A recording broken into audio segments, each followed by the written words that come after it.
What's going on? Dude, What? Sal just walks into my office. Yeah. And he goes, and I never know when he's pulling my chain, you know, but he's being totally serious. And he goes, I'm pulling this chain. I don't think you're pulling my chain. I think you figured out when I brought you in here to reel it back in. He goes, I have a theory. I said, what's your theory? He goes, I think subconsciously Howard wants me to do something wacky at the wedding. Oh, Well, my God. Sal, I'm taking the invitation away. You fucking moron. No, hold on.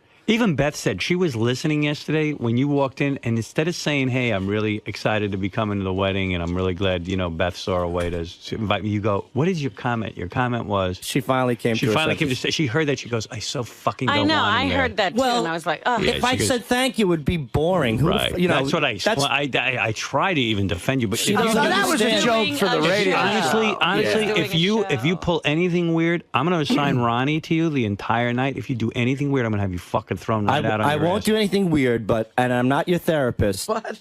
Yeah, good. But yeah, that's right. You're not my therapist. But You're not even somebody I'd confide in, let alone be my therapist. You're not even my therapist. Yeah, you're not even Artie's therapist. Artie will go to anyone. All right, he's looking for help anywhere you can get it. no, I was just saying to Gary that the odd thing is that Beth, if you look at the sequence of events, You're Beth, so fucked up. There was All a right. sequence of events. Beth Asshole, listen to me. Beth is I'm marrying calling you because your name is now officially asshole. Let him explain it. All right, go ahead. Beth is marrying you because you have an endearing personality, you are a very powerful person, and you're extremely talented. That came from the show. Now, What? that came because of the popularity you've gained through the Howard Stern Show. You have created this entity. Now, in my opinion, there's one thing more that you love more than marriage and Beth, and that's your show. Your show comes first, no matter how you slice it.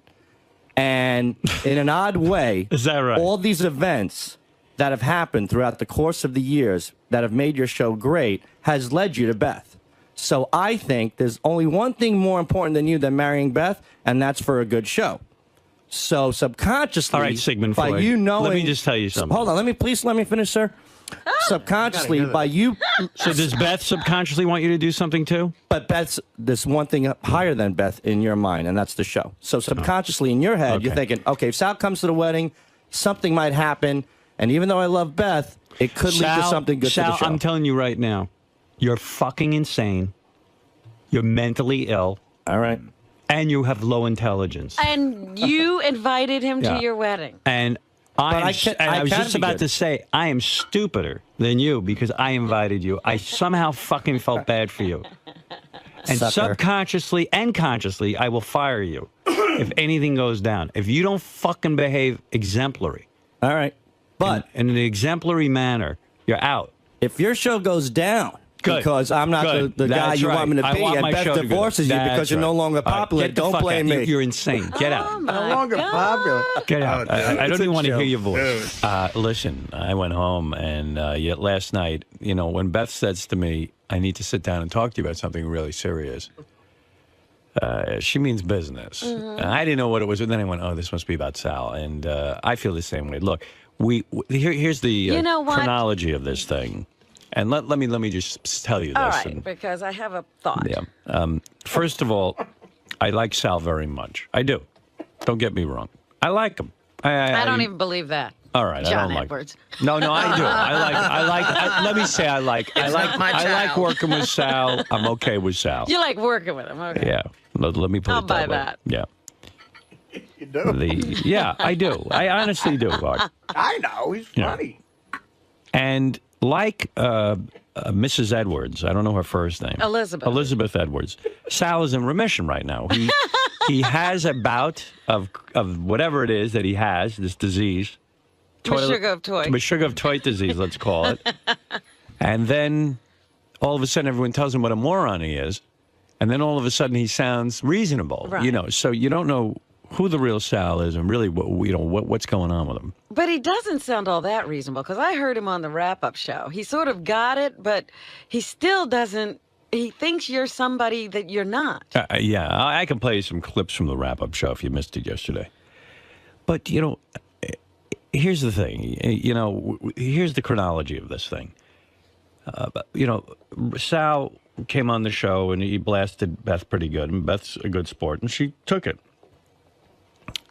And at some point, Sal, apologized for all the comments he made about her and said to her, at some point, he said, look, I'm not going to do it anymore. And then the next thing you know, we're getting tape of him on his stand-up act doing it again. Well, it's worse than that because somehow they developed this email relationship. Yeah. And so he was being friendly to her. And then shitting on her. Right.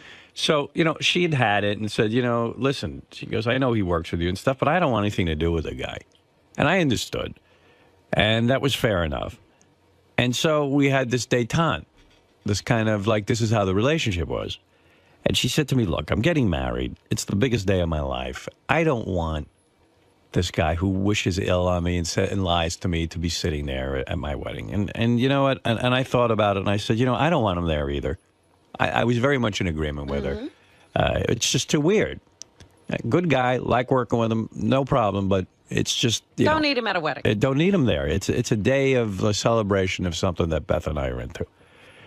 So at some point, when we were handing out the wedding invitations, I said nothing, and Beth came up to me and said, I'm going to invite Sal. I said, really? I said, do you really want to do that? And she said, yeah, I do. I feel like, the people that are working with you and you see every day, it's going to be awkward for you. And, I don't know. I've let it go. I've released it. Who the fuck cares anymore? I said, are you okay with him sitting there? I said, and I had to ask myself that question. Right. Am I okay with it? Yeah, okay. So he was in. That was it. Sal's in. Don't want to make Sal feel bad. And, this incident happened now the other day on the air where Beth was listening to. And Sal comes in his dopey way. Instead of just shutting his fucking mouth, he starts in with how basically she only is in it for the money. And, and basically he's calling her an asshole all over again. Right, yeah. In his own way. He really was yeah. horribly harsh. Yeah, and then all of a sudden he does this backpedal thing. No, I should never have said that. And and you get no, that wasn't what I was saying. Yeah, biorhythms. And then and then on the wrap-up show he's talking about how no, I think Howard would want me to do a wacky song, and like I mean the guy just doesn't know how to read a situation at all. He's retarded. A wacky song? Yeah. Yeah, now he's talking about the disruption would have been just a song. Yeah. I would hope that they wouldn't be that creeped out, that we can go to a wedding and we could get along like we have at other functions and we have had a great time. That's what I would hope. Do me a favor. I don't really believe that Howard is creeped out to that degree over me suggesting that he might get a kick out of something kooky happening. So it's not that bad. Take Howard. I'm not talking about putting fucking cherry bombs in the toilets. It's your opinion. Talking about just maybe singing a fucking song. For Christ's sake, what are we? What is this here? I mean, are we on the Catholic channel? I'm talking about nothing.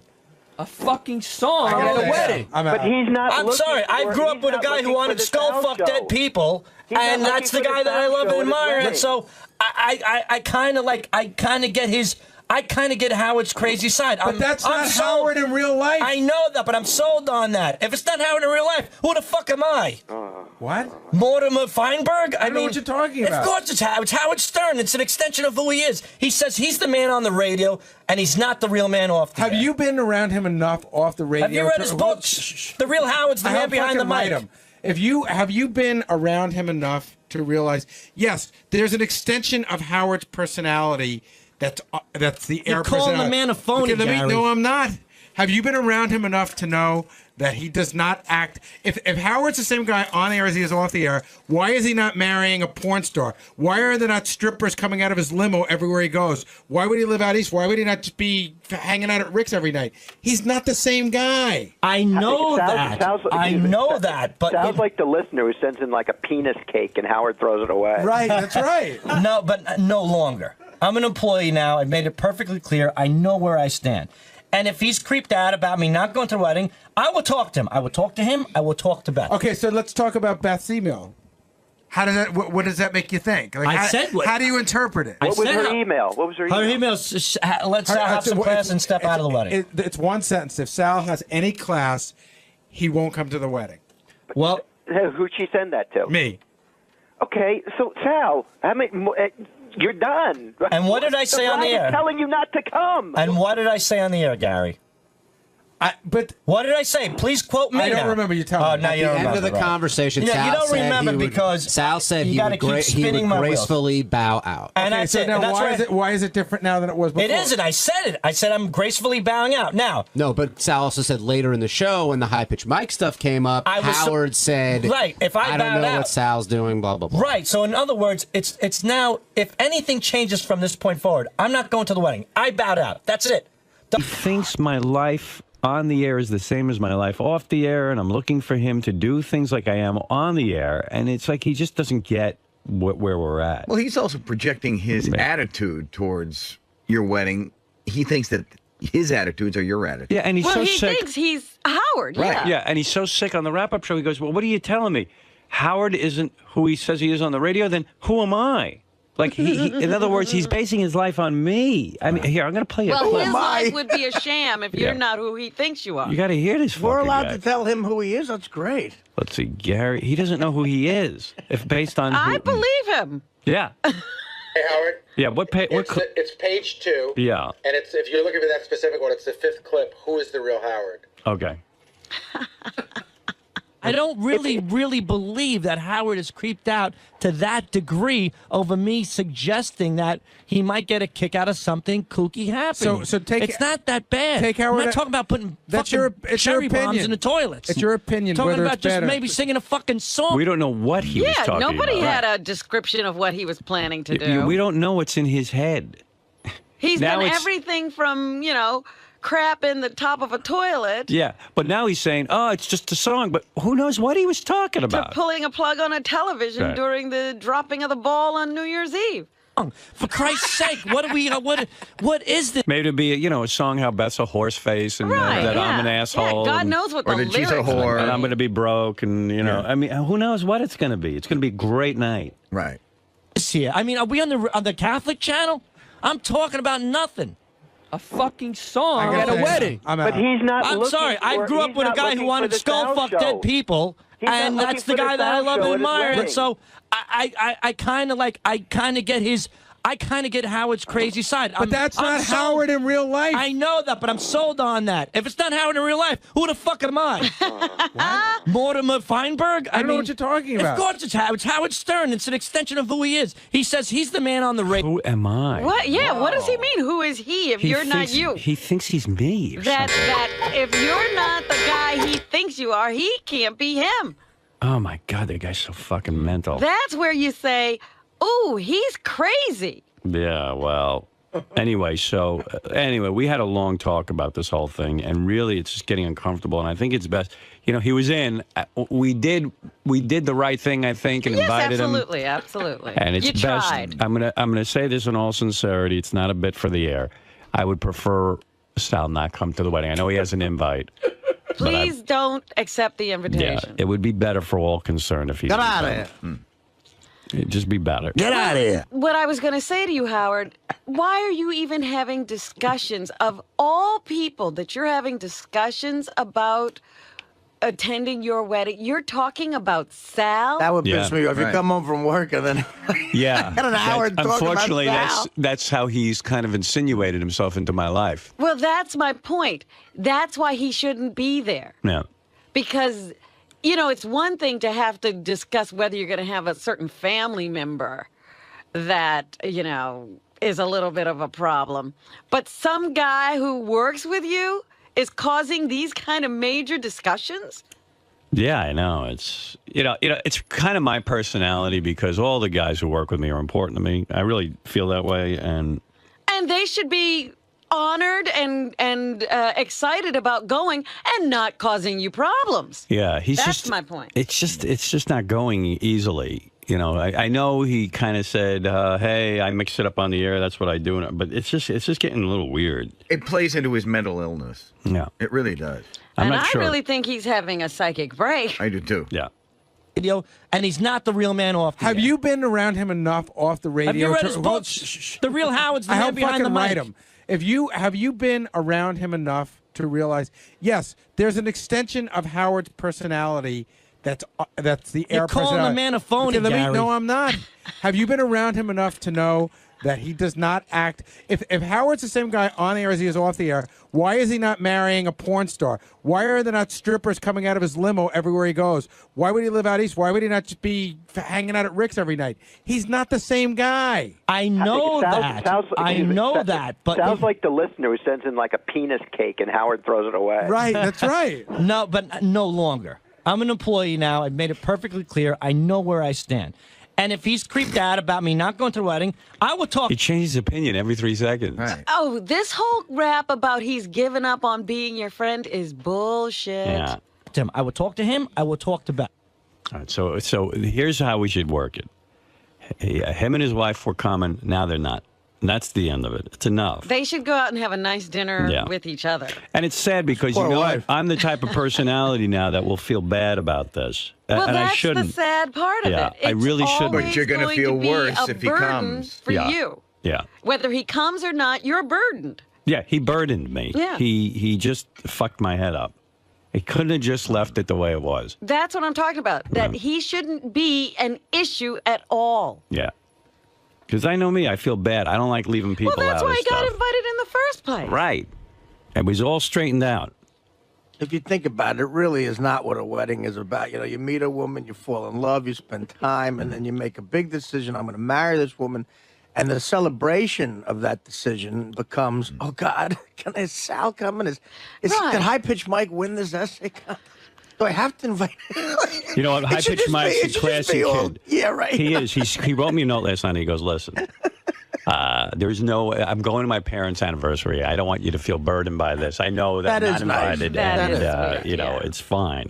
And I wrote him back, and I really sincerely meant that I really enjoy him and like him, and that this is not a sign that, you know, I hate him or something. Oh, I just good. like, That is- you know, so it was really nice. See, It was that's classy. getting the show. That's getting it. That's a classy And move. being a human being Yeah. about it. And really, what Sal has done to me is like now made me feel bad because About your wedding.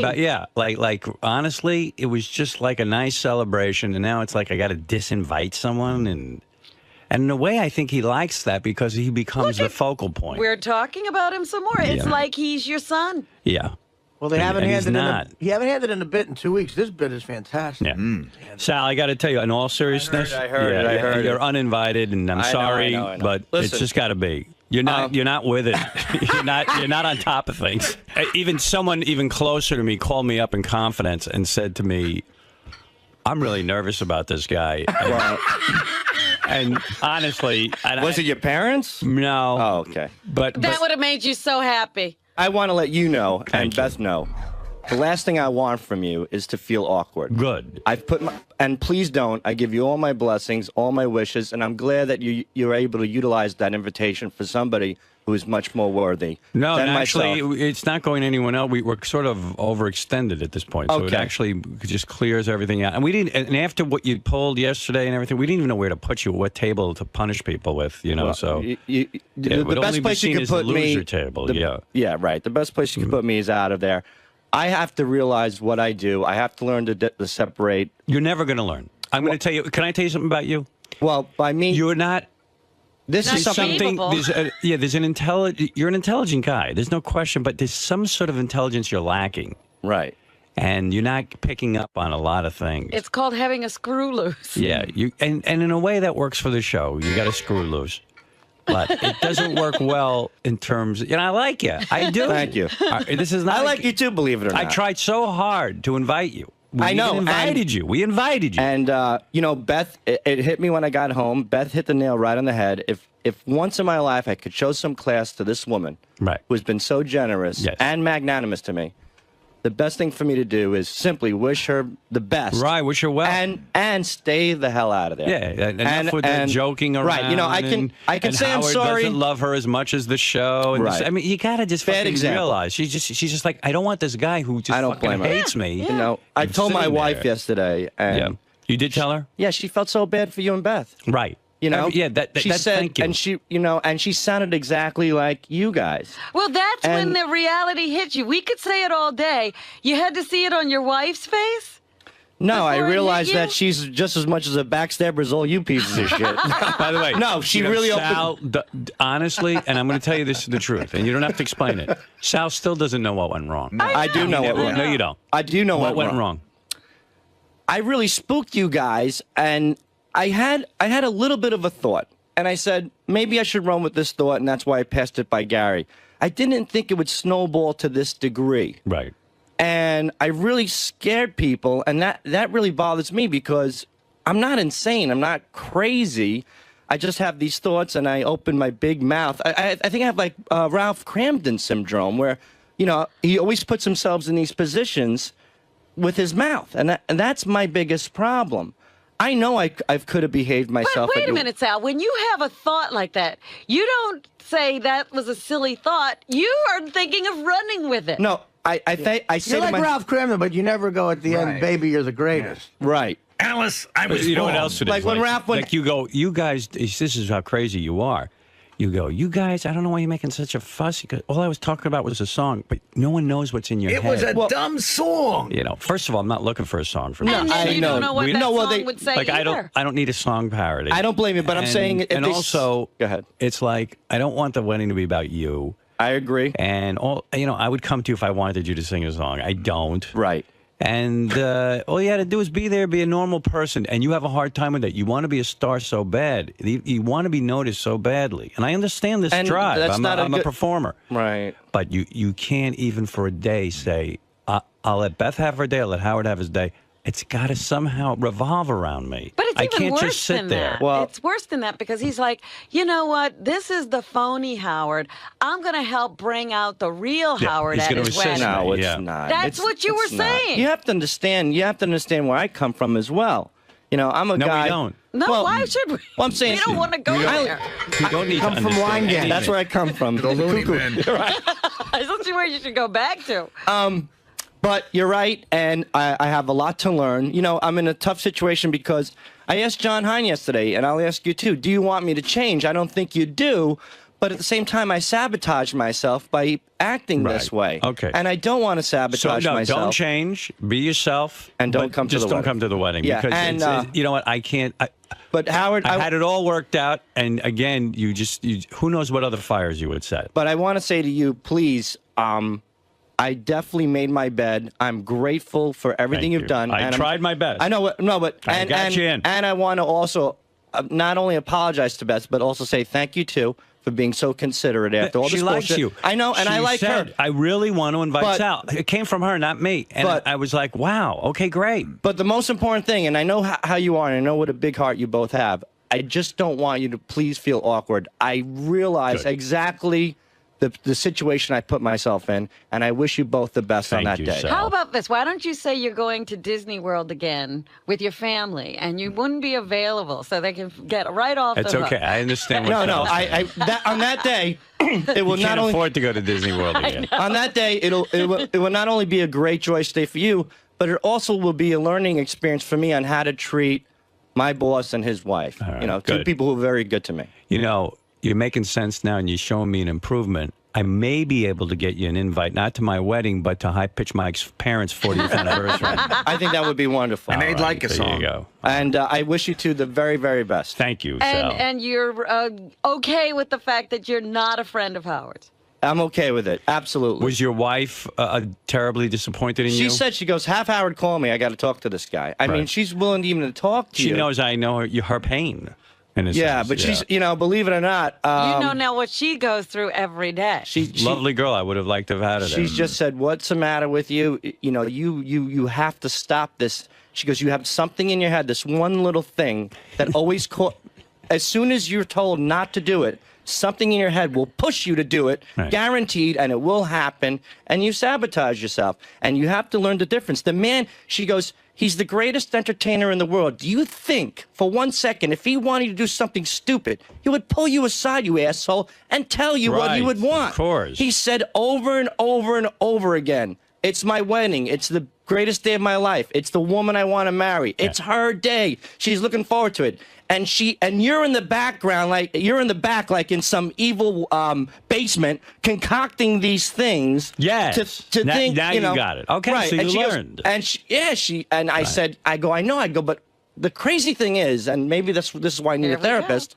is that I thought my intentions were like kind of good. Right. I understand that. But I don't think you're a bad But they're person. not. They're, apparently they're not. I have to know when to stop it. And I'm learning, and I'm glad this happened. Because Well, it gives me more of an insight into Sal. And seriously, I mean, maybe this, because in school, like the kid who got in trouble, the kid who was funny, was always the one who did what the teacher said not to do. Yeah. Right. You know, so maybe he thinks that's extended into comedy. Right, he never grew up. And like the real world, like when someone tells me not to do something, hey, maybe they That secretly means want me to do do it, something yeah. because it'll be Like, fun. my It'll be wife said funny, but that's You're not right. true in every. Shecky governor. Well, yeah, that's Right. not true in every situation. All right. But she compared me to my 8-year-old son. She goes, look, Right. he's 8 years old. He has to be told over and over until he finally gets it. She goes, you're close to 40. Right. When are you going to get it? Right. That's what we're Right. wondering, Sal. When Yeah. are you going to get And it? she said, she goes, like with the kid, like with my son, she goes, yeah, it could be very funny to a certain degree. Then it becomes irritating. Right. And she goes, and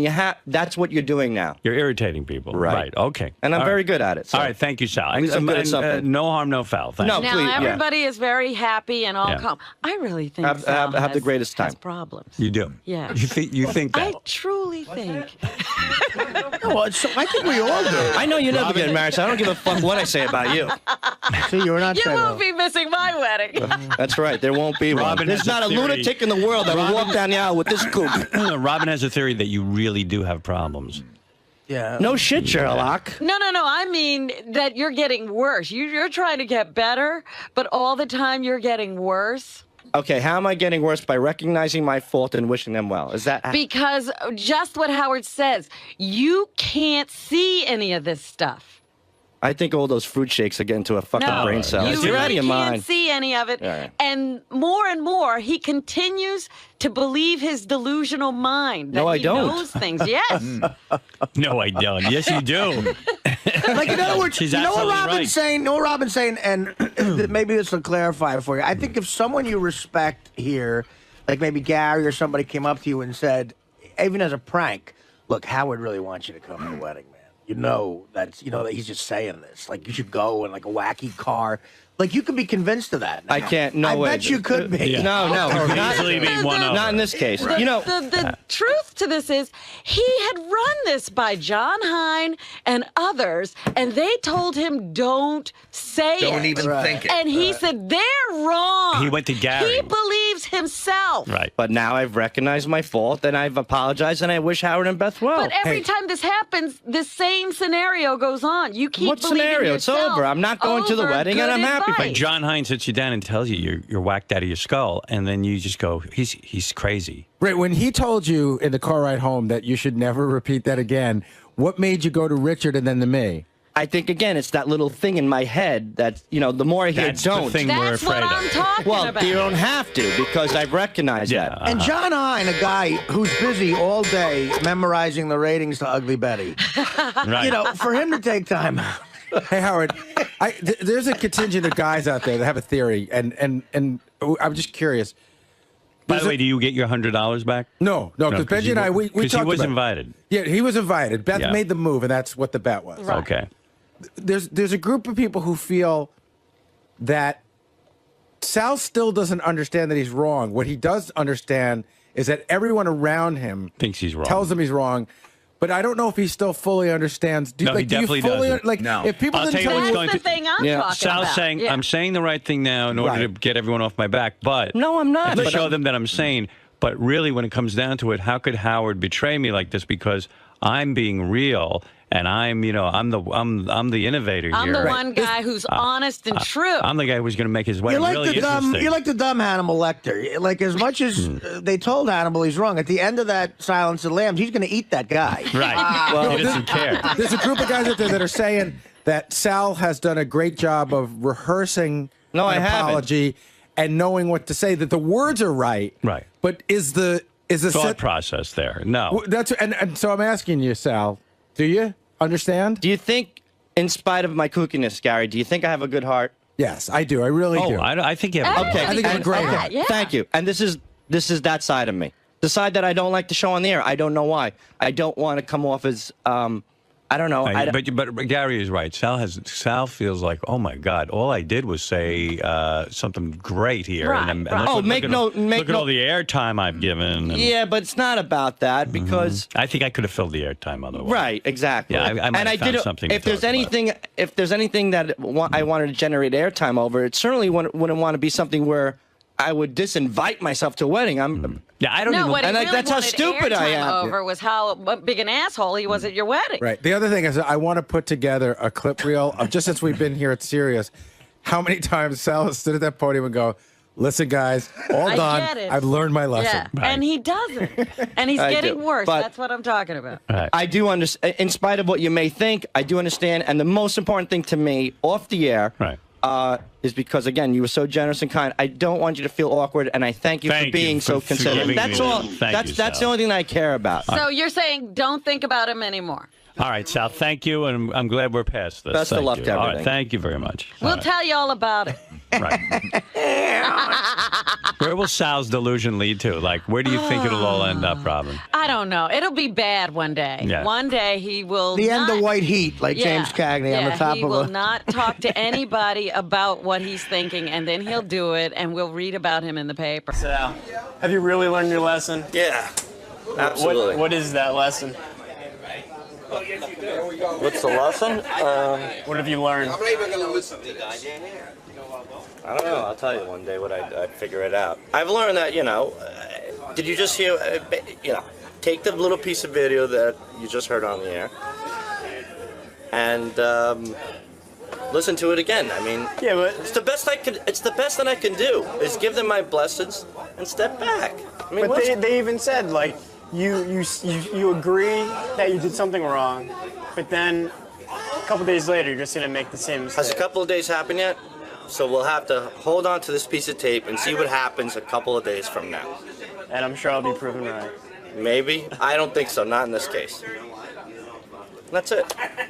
Hey, my name is Mark. I'm here to meet Robin today after finding out that she broke up with Jimmy Florentine. She said she needed a 25-year-old, so I think I'm the 25-year-old for her. Why do you think you're the guy? Why not? I know I got a lot of competition between Greg and Nick Manning, but we'll go in there and see what happens. What is it about Robin that you like? Same thing I look for in any woman. She's good looking, intelligent, successful. What's not to like? True. All right, man. Well, good luck in there today. Thanks. So you want to meet this dude that wants to do you? Well, might as well get it over with. He wrote a letter. I showed you his picture. You were way turned on by his picture. I don't know if he's as good looking in person, but I was turned on by his picture? yeah. I don't recall. Yeah, I showed it to you, and you were like, wow, okay, I'll go out with him. I never said such a thing. I Well, you said would meet might him. as well have him down. Did we show this to Robin pre-gym or post-gym? Hi there. Oh, there's your man. 25, just what you wanted. Morning, Robin. The age group. He looks like that David Beckham. Yeah, that's what he wrote in his letter. You said people boy, tell you. Oh, boy. Have you seen that poster of David Beckham in the underwear for Armani? No, we haven't. No, Robin. Do people tell you you look like David Beckham? I've heard it once or twice usually when my hair is shorter, but Right. I don't put much stock How in much it. shorter does it get? You're a good-looking dude, I guess. So He looks a little like KC, if you ask me. you don't have any problem meeting chicks, huh? I do all right. So what do you want to do? You want to fuck Robin, or you want to make how love to her, as dare Bubba you. would say? What do you want to do? He's going to make love like Jim. Little House on the Prairie. Yeah. Do you really? Well, what is your fascination with Robin? I mean, you don't really know her. I mean, of course, you know her from was the this radio. just to get on the air? What have you got in that bag? Well, actually, I brought you some stuff from a vegan bakery for your birthday. Oh, how sweet. Well, that's nicer than what Jim did. Yes. What is that? A vegan cake of some kind? There's like a cupcake and some muffins and stuff like that. Yeah. Tell me about your story. I'm sure you get a lot of chicks, right? I do, okay. Well, how old were you when you lost your virginity? 17. 17. Yeah, not too young. You've had girlfriends. Yep. And No gay experiences. No. no gay experiences. You're a heterosexual male. Last time you had sex? About a month ago. A month ago. Yeah. Wow. What are you on a fast? No, give me a break. What are you, a loser? So you had sex a month ago, and I in fact, when you sent in the pictures, I noticed one picture had a blonde-haired woman cut out of it next to you. Right, that was kind of cute. I thought that was cute. I was wondering if that wasn't some girl you had banged. In the past. Yeah.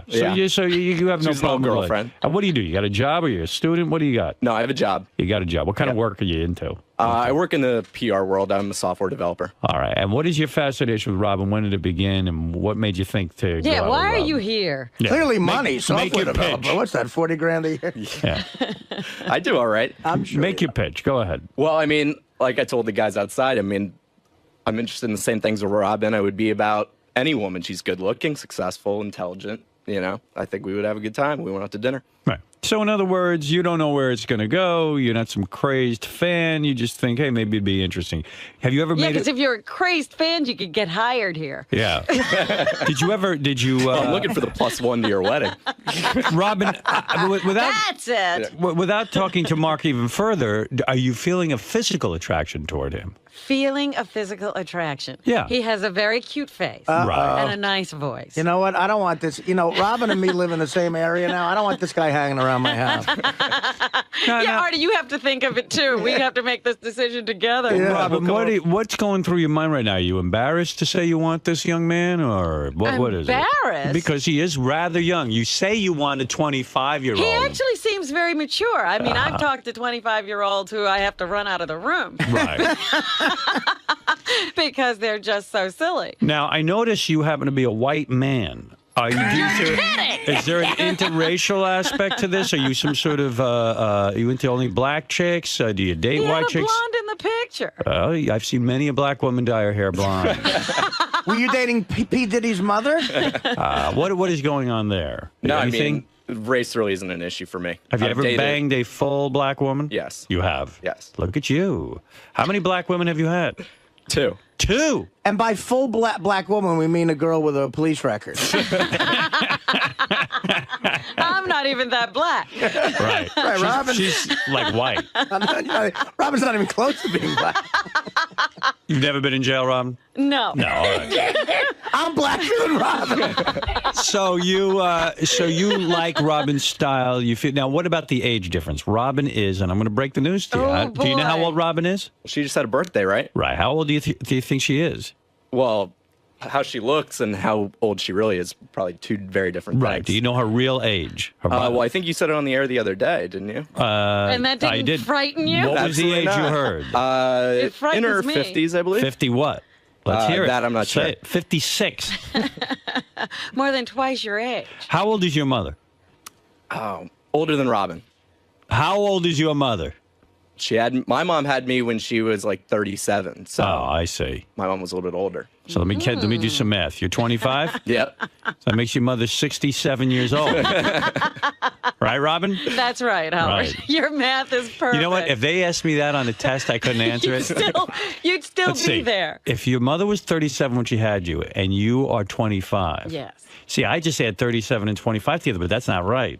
Or is it? Of course That it is is. right. Let me see. 47? Oh, my goodness. You think there's something 50 more to it? Yeah, I think there's a trick. 47, 57. Then you got to start adding to that. Right? Well, you got to get into what month was she born? 58, 59, 60. 62 is your mother. That's right. Very good, Howard. It only took you how long? Oh, about 2 minutes. Maybe I'm not that dumb. We're playing the next game already. Yeah, that's I think that qualifies as a slow adult. You realize your mother could be Robin's mother if she had Robin at 6. Well, there you go. How's that for math? Your mother could be Robin's somewhat tiny little older sister, right? almost not that Yeah, I much mean, older. she'd be a nice older sister. Did you tell your parents you were interested in Robin? My dad knows I'm on the show. And what did he say? Did he say, wait a second? Yeah, what's wrong No, with he my said- son? She's a little, have you ever had a woman 56? No. You've never fucked a woman 56? No. What's the oldest you ever had?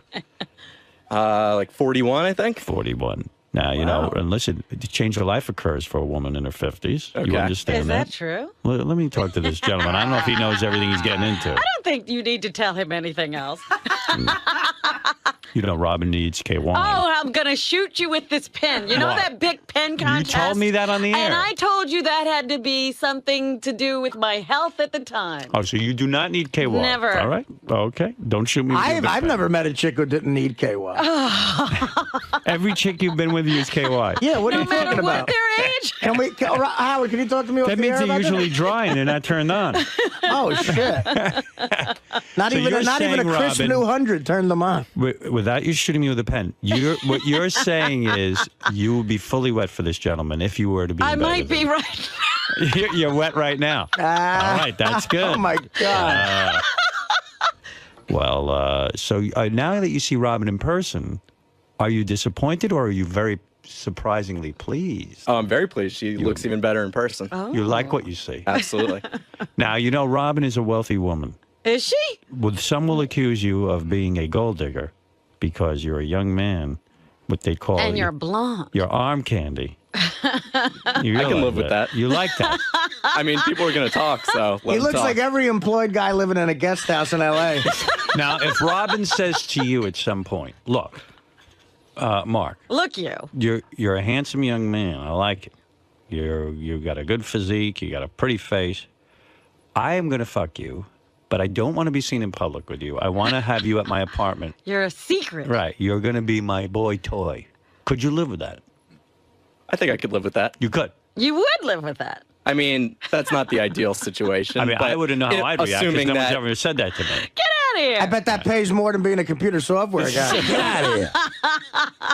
Is there anything that turns you off about Robin? For example, Robin laughs a lot. Does that turn you off? No, I like Robin's laugh. You like the laugh? Yep. I'm saying all the right things. Yeah. Makes you think you're funny. It's helping me.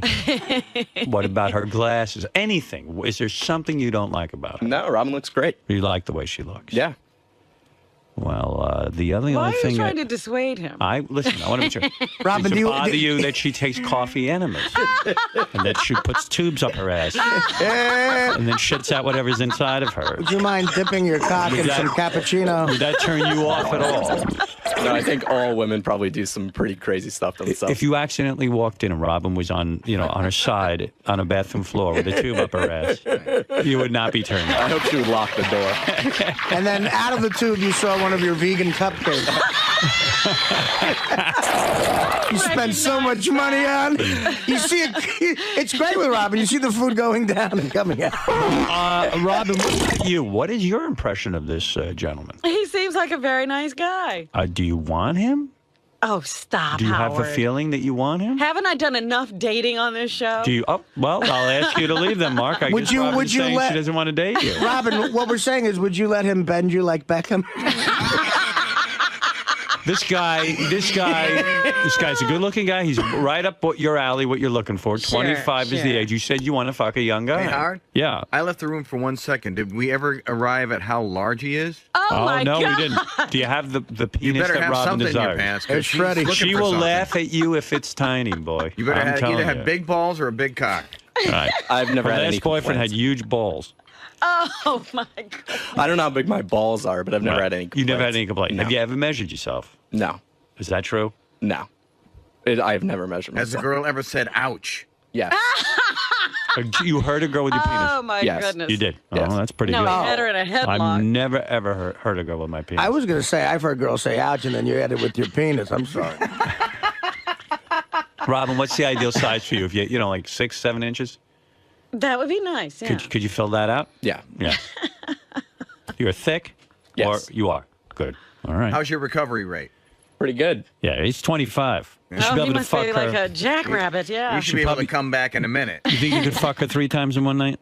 I think so. All right. Oh, my God. All right, look, I got to be honest. I got to know. At 25, Gotta know what? I'm At 20, vetting this guy for you. At 25, I could jerk off like 8 times a day. This is what Obama's got to do when he picks a vice president. He's got to ask him He's every got to ask question. all these questions. How long are you? That's Are called- you that's- thick? That's How fast called do you recover? that's called the vetting process, and that's what I'm doing for you. So you can thank me later. I have Yeah. another question. Big load, small load? Oh, my God. I don't know, pretty regular, I guess. Okay. And she likes it all over her face. So are you No. You like to decorate her like a cupcake? Don't You like it on your believe chest? this. You like it on your Don't chest? Don't listen to them. Do you like a load on your chest or not? Don't listen to them. She told us she did. Not on her face. She doesn't want it on her Sometimes face. I in the know navel. that. She hates You working in white face. You've taken a load on you've taken a load on your chest. Well, haven't you? Artie did. No, I didn't. One speck at I'm an not gay orgy. like Artie. It was a very heterosexual We've all done experience. that. I'm not gay like Artie. Don't ask me to do that. And you know, she says, and this is a quote from Robin: "If a guy gets me hot enough, he can do. You know, he can put it in my ass." Oh my God! Have you ever Here put it we in a go. girl's ass? I have, but it's not my favorite. Okay. Thank you. Well, it's her We favorite. have a lot in common. She has to stand there. It's not her favorite, but she likes it. If it would happen, she would not be opposed to it. Listen, I can be very accommodating. all right. You want him to lay on top of you right now just to see how it Oh feels? no, thank you. No. Want to see if he's smarter than an 8th grader? Well, that was the test I wanted to. Oh, He seems like a please. bright guy, right? It seems like a decent Did you go guy. to college? Yeah, University of Florida. Nice. That's a good Isn't party that school. a party school? Well, he's going to party with you, honey. Exactly. That's what you want. Yeah, don't worry about it, Robin. There's no pussy down there. You don't want to fuck a guy who looks like Einstein, do you? I guarantee this kid had about 8,000 chicks in college. How many girls would you say you had sex with? I don't really keep count like Wow, that. that's a good answer. That's like I a keep Pauly track. Shore. Bed has no more wood on it. It has so many notches. Wow, good for you. I had to keep track of every single conquest. STDs? You're clean. No, you're clean. Wear a rubber when you would Got do a that? test? Get tested. Yep. Test, yeah. You do get tested. Absolutely. Very At least active. when you look Not like that, crazy about when you look like that, Yeah, you you got a test. This kid's taking every test in the book. I haven't taken a test since the SATs. Well, let me tell you. I'm going to turn to the woman herself right Oh, now. here we go. I don't think you've said any wrong answers, my friend. Mark, if you really want to take this on, and I mean, this is a handful. This is an experienced woman. We're not talking a girl now. We're talking a woman. A 56-year-old woman. This is a broad. This is a broad. Why don't who's- you say that more? Let me see if I can get that out again. Mr. 54? Yeah, What's, oh yeah. Who? What's least appealing about Mark? What's least appealing? Yeah, looking him over. That he's here. Right. It's disturbing. It is true. I mean, you wonder if a person comes in here. Have you had a history of mental illness or anything like that? Do you want to sing a crazy song at Howard's wedding? Really? No, You no haven't songs. had- no history. But you seem very normal to me.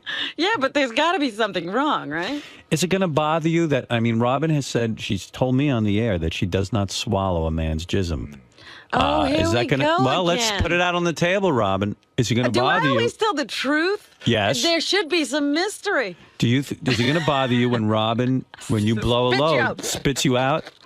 No, that would be okay. You're okay with that? That's okay. Are you serious? What if she wants to spit it back in your mouth? Oh, No, that's not okay. What is Fred up to? Fred's gone crazy. Would you? Are you saying you would swallow this young man if you like him? No, I'm not saying anything. You're not saying that. In the vetting process, When you were Robin, with this Jim, is you best. didn't swallow anything. I'm not talking about that. I bet you did. I'm Gurgle, not gurgle, talking about that. gurgle, gurgle. Here comes the DNA Slurpee. She doesn't swallow anything at dinner either. She doesn't eat anymore. That's right. I don't eat. Wow. And My no cum animal tasted like products. broccoli. Remember that. You want that? You obviously like big titties, right? Who doesn't? Yeah. Imagine when that shirt comes off. You're gonna handle those things. What are you gonna do with those things? You're gonna really go to town on That's them? between me and Robin. Ah, wow, Mr. Sensitive. You already sound like you're going out with him. Your head between those tits is going to look like a speck of whipped cream and two big chunks of chocolate. I tricked you, Robin. This guy's really 14 years old. Is that right?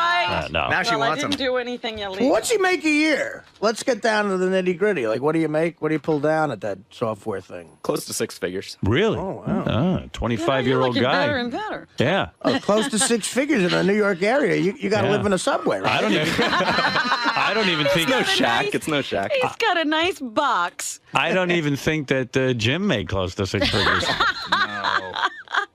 Well, let me tell you something. I think you're a nice dude. It's You'd true. go out with him. If I was a woman, sure. Why not? What's wrong with this guy? Mark. Got a nice normal name. You know what? I think I know what would close the deal. Would he be willing to show his stomach to Robin? That seems to get to her. Show her your abs. She wants to see it. Show your abs. Guy's got a nice show your stomach. abs. Mark. No, how far down do you look like Beckham? Yeah. Show your abs for a second. I don't think Robin wants that. No. Show your abs. I don't want that. Yes, you do. I do not want I can that. see. She can't say on the air No, she wants that. I would say it on the air if I wanted. Hey that. guys, this is the Stern Show. Can we stop asking the guy to take his shirt off? Thank you, Artie. I'm trying to help her Be out. on Thanks, my Fred. side. I'm trying to help her out. Come on. No, I know. But And the besides, man, Benji wants to see it too. the man said no. We should accept that. Benji would like to see his stomach. Well, let me tell you something. The moment of truth is now, and it's awkward. I know that, Robin. You're a lovely lady. Oh, but no, you don't know that. I do know it. And you would never put me in an awkward position. Well, want to know something? There have been women in here I've wanted to date, and then all of a sudden it gets awkward when the real time to make the decision happens. No, you took it off the air. I certainly did. But you're not going to You take had it off Gary the air. You need my help. Go and Right. and collect numbers for you, unbeknownst to anyone. You want Tracy to do this? Yes, could All you right. please? Robin, I can have this gentleman, Mark, walk out the door now and never be in your life. Thank you, Mark. Or you could say right now, Mark, you seem very nice. I would have dinner with you. I'm assuming you'd want to have dinner with Robin. Yeah, I was thinking we could go out for some vegan food. Really? Are you a vegan? No, but I'd want to try it. What a great sacrifice that is. Would you not try it for my lifestyle, but try it for a dinner? Would you like to give Mark your number now? Oh, I'm not giving Mark my number. Okay. Would you like Mark to give you his number right now? Mark can leave his number. All right. Oh, wow. All right. You want me to give Mark your number? I had a feeling you got What this. are you doing with my number? Now, I don't know. and Is that allowed? if the number freaks you out, I could just put a bed in the green room right now and get this over with. And let's see what happens, because that's where it's all leading to. Oh, that's ridiculous. Well, you've given him the option to leave his number, and I have a feeling You already have his number. you're going to be calling him. Sure. You'll never know. You're I got gonna- a feeling I'm going to find them banging a chick at my house. Listen, she's a sexual Artie, dynamo. which room? I think you're in for the ride of your life, my friend. I got to tell you something. I think you came to the right place. He better be in shape. The woman masturbates from eating potatoes. What? Something like that. Meat and vegetables. Potatoes. That's ridiculous. This is a woman who's done it all, my friend. She went jogging and shit in her pants. So she's not inhibited at all. You know what? Thank you for selling me. Yeah, don't worry. By the time I'm done, you'll be in. I know how to sell it. I saw Robin's weekend boating outfit, and may I say, that is nice stuff right there. And she'll wear an Short outfit. shorts. She loves to wear outfits in bed. Well, I know Robin likes to have white guys drive around on her boat. Oh, right? yeah. Definitely. She's into that. She orders you around, too. Are you a boater? I am. I'll I'm tell from you Florida. how wild she is. Oh. I'll tell you how wild she is. First of all, you know about the meat and vegetables. That's great. He doesn't know about that. He He's knows too young. about it. Sure he does. You know about. And you shouldn't traumatize him. Did your parents let you listen to this show? Yeah, I've been All listening right. for a while. Okay. Robin bought a house with a pool, and she doesn't even know how to swim. Isn't it great? I'm a swimmer. That's what I'm saying. I need a lifeguard. There you This go. is a girl who lives on the edge. She'll get on the jet ski, and if she falls off, she's dead. Like the rest of us would just so swim. far, I'm still here. She's still here. I'm still amazed by that, and still can't even believe it. But to each his own. I can't even get him on a jet ski. He swims. Poor Artie. All the girls at the beach house will be seeing this guy. I know. That's the one rule I have for parties. What There's kind no of bathing good-looking suit do guy. you wear so Artie can have one on?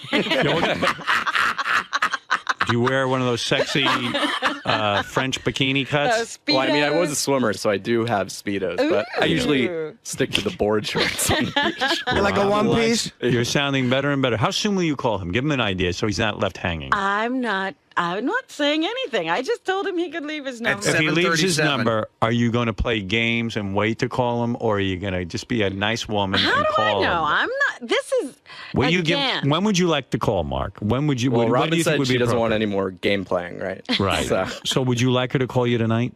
sure. Yeah.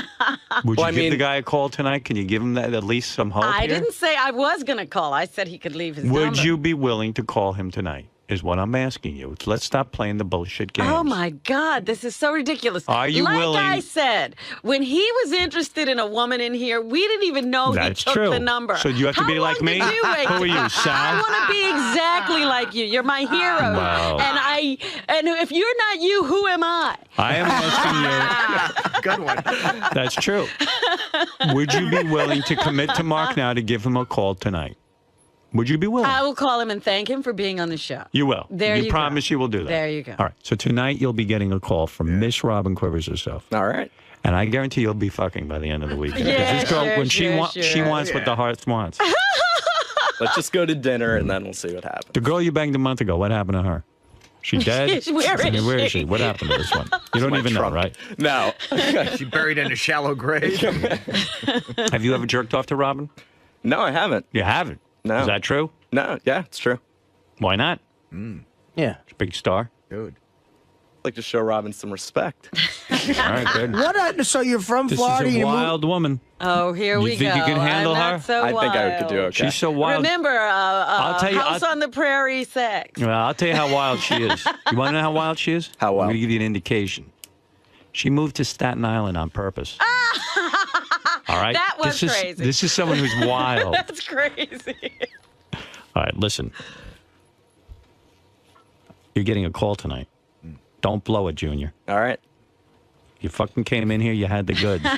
You looked good. She's broken 3 cocks. If you don't enter her the right way, man, it's the end of you. You're so funny. What's the game plan? 10 minutes on the titties and then right in, or are you going to Oh, do some my wild stuff? Come on, God. I want to know what he's thinking, this kid. What's his vaginal approach? Yeah. You're going to get what a lot What of is men want. that, Fred? Are there approaches? Yeah. Well, you don't go right for the clit, right? No, what do you do? The Bubba approach? The This is a two-finger big goes question, back. actually. And then Yeah. I have a big question for him. She 'cause likes when they go down on her, yeah. especially Yeah. the young ones. This would intimidate me. I have a big question for him. Would you mind following porn star Nick Manning? Robin would never do Nick Manning. I'm telling you, I know her. You would not. You would not do You him. think you I think it's know been me done so already. well. Well, if I don't know you, then who am I? Wait a minute. So what part of Florida did you grow up in? Fort Lauderdale. Oh, Miami. Okay, Miami. Right. So then you moved up here for work. Well, I decided to move up here. Yeah. Yeah, but I changed my job and moved up here. All right. Listen, you've been through enough of a grilling. You got what you came here for. You're getting a call tonight. The woman doesn't lie. She's calling you to thank you for being I've been here. put on the spot, and you're a very Right. nice young man. So. Right. You She's won been the put- Robin You have Quiver- been put on the spot. There's no question about it. Now, can you put Now it let's on the rehearse. G-spot? When Robin calls, it's going to sound like this. I'm going to give you some help here. Oh, hello, Mark. This is Robin. That is such a dead-on impression. Hello. I wanted to call and thank you, first of all, for putting up with what Howard did to us on the air today. Us, there's no us. And you were very, very, very good to do that. Now she's waiting for you to say something. Say something. Well, thank you for calling, Robin. So what do you think about going out to dinner and getting some videos? Oh, well, let me see my schedule. Girls' night out tonight, so I'm not available. We're planning our next big charity event. Do you have Jason's number? Yeah, Jason will be calling to set up my schedule. Oh, it's hot in here. I need to take something off. What are you wearing?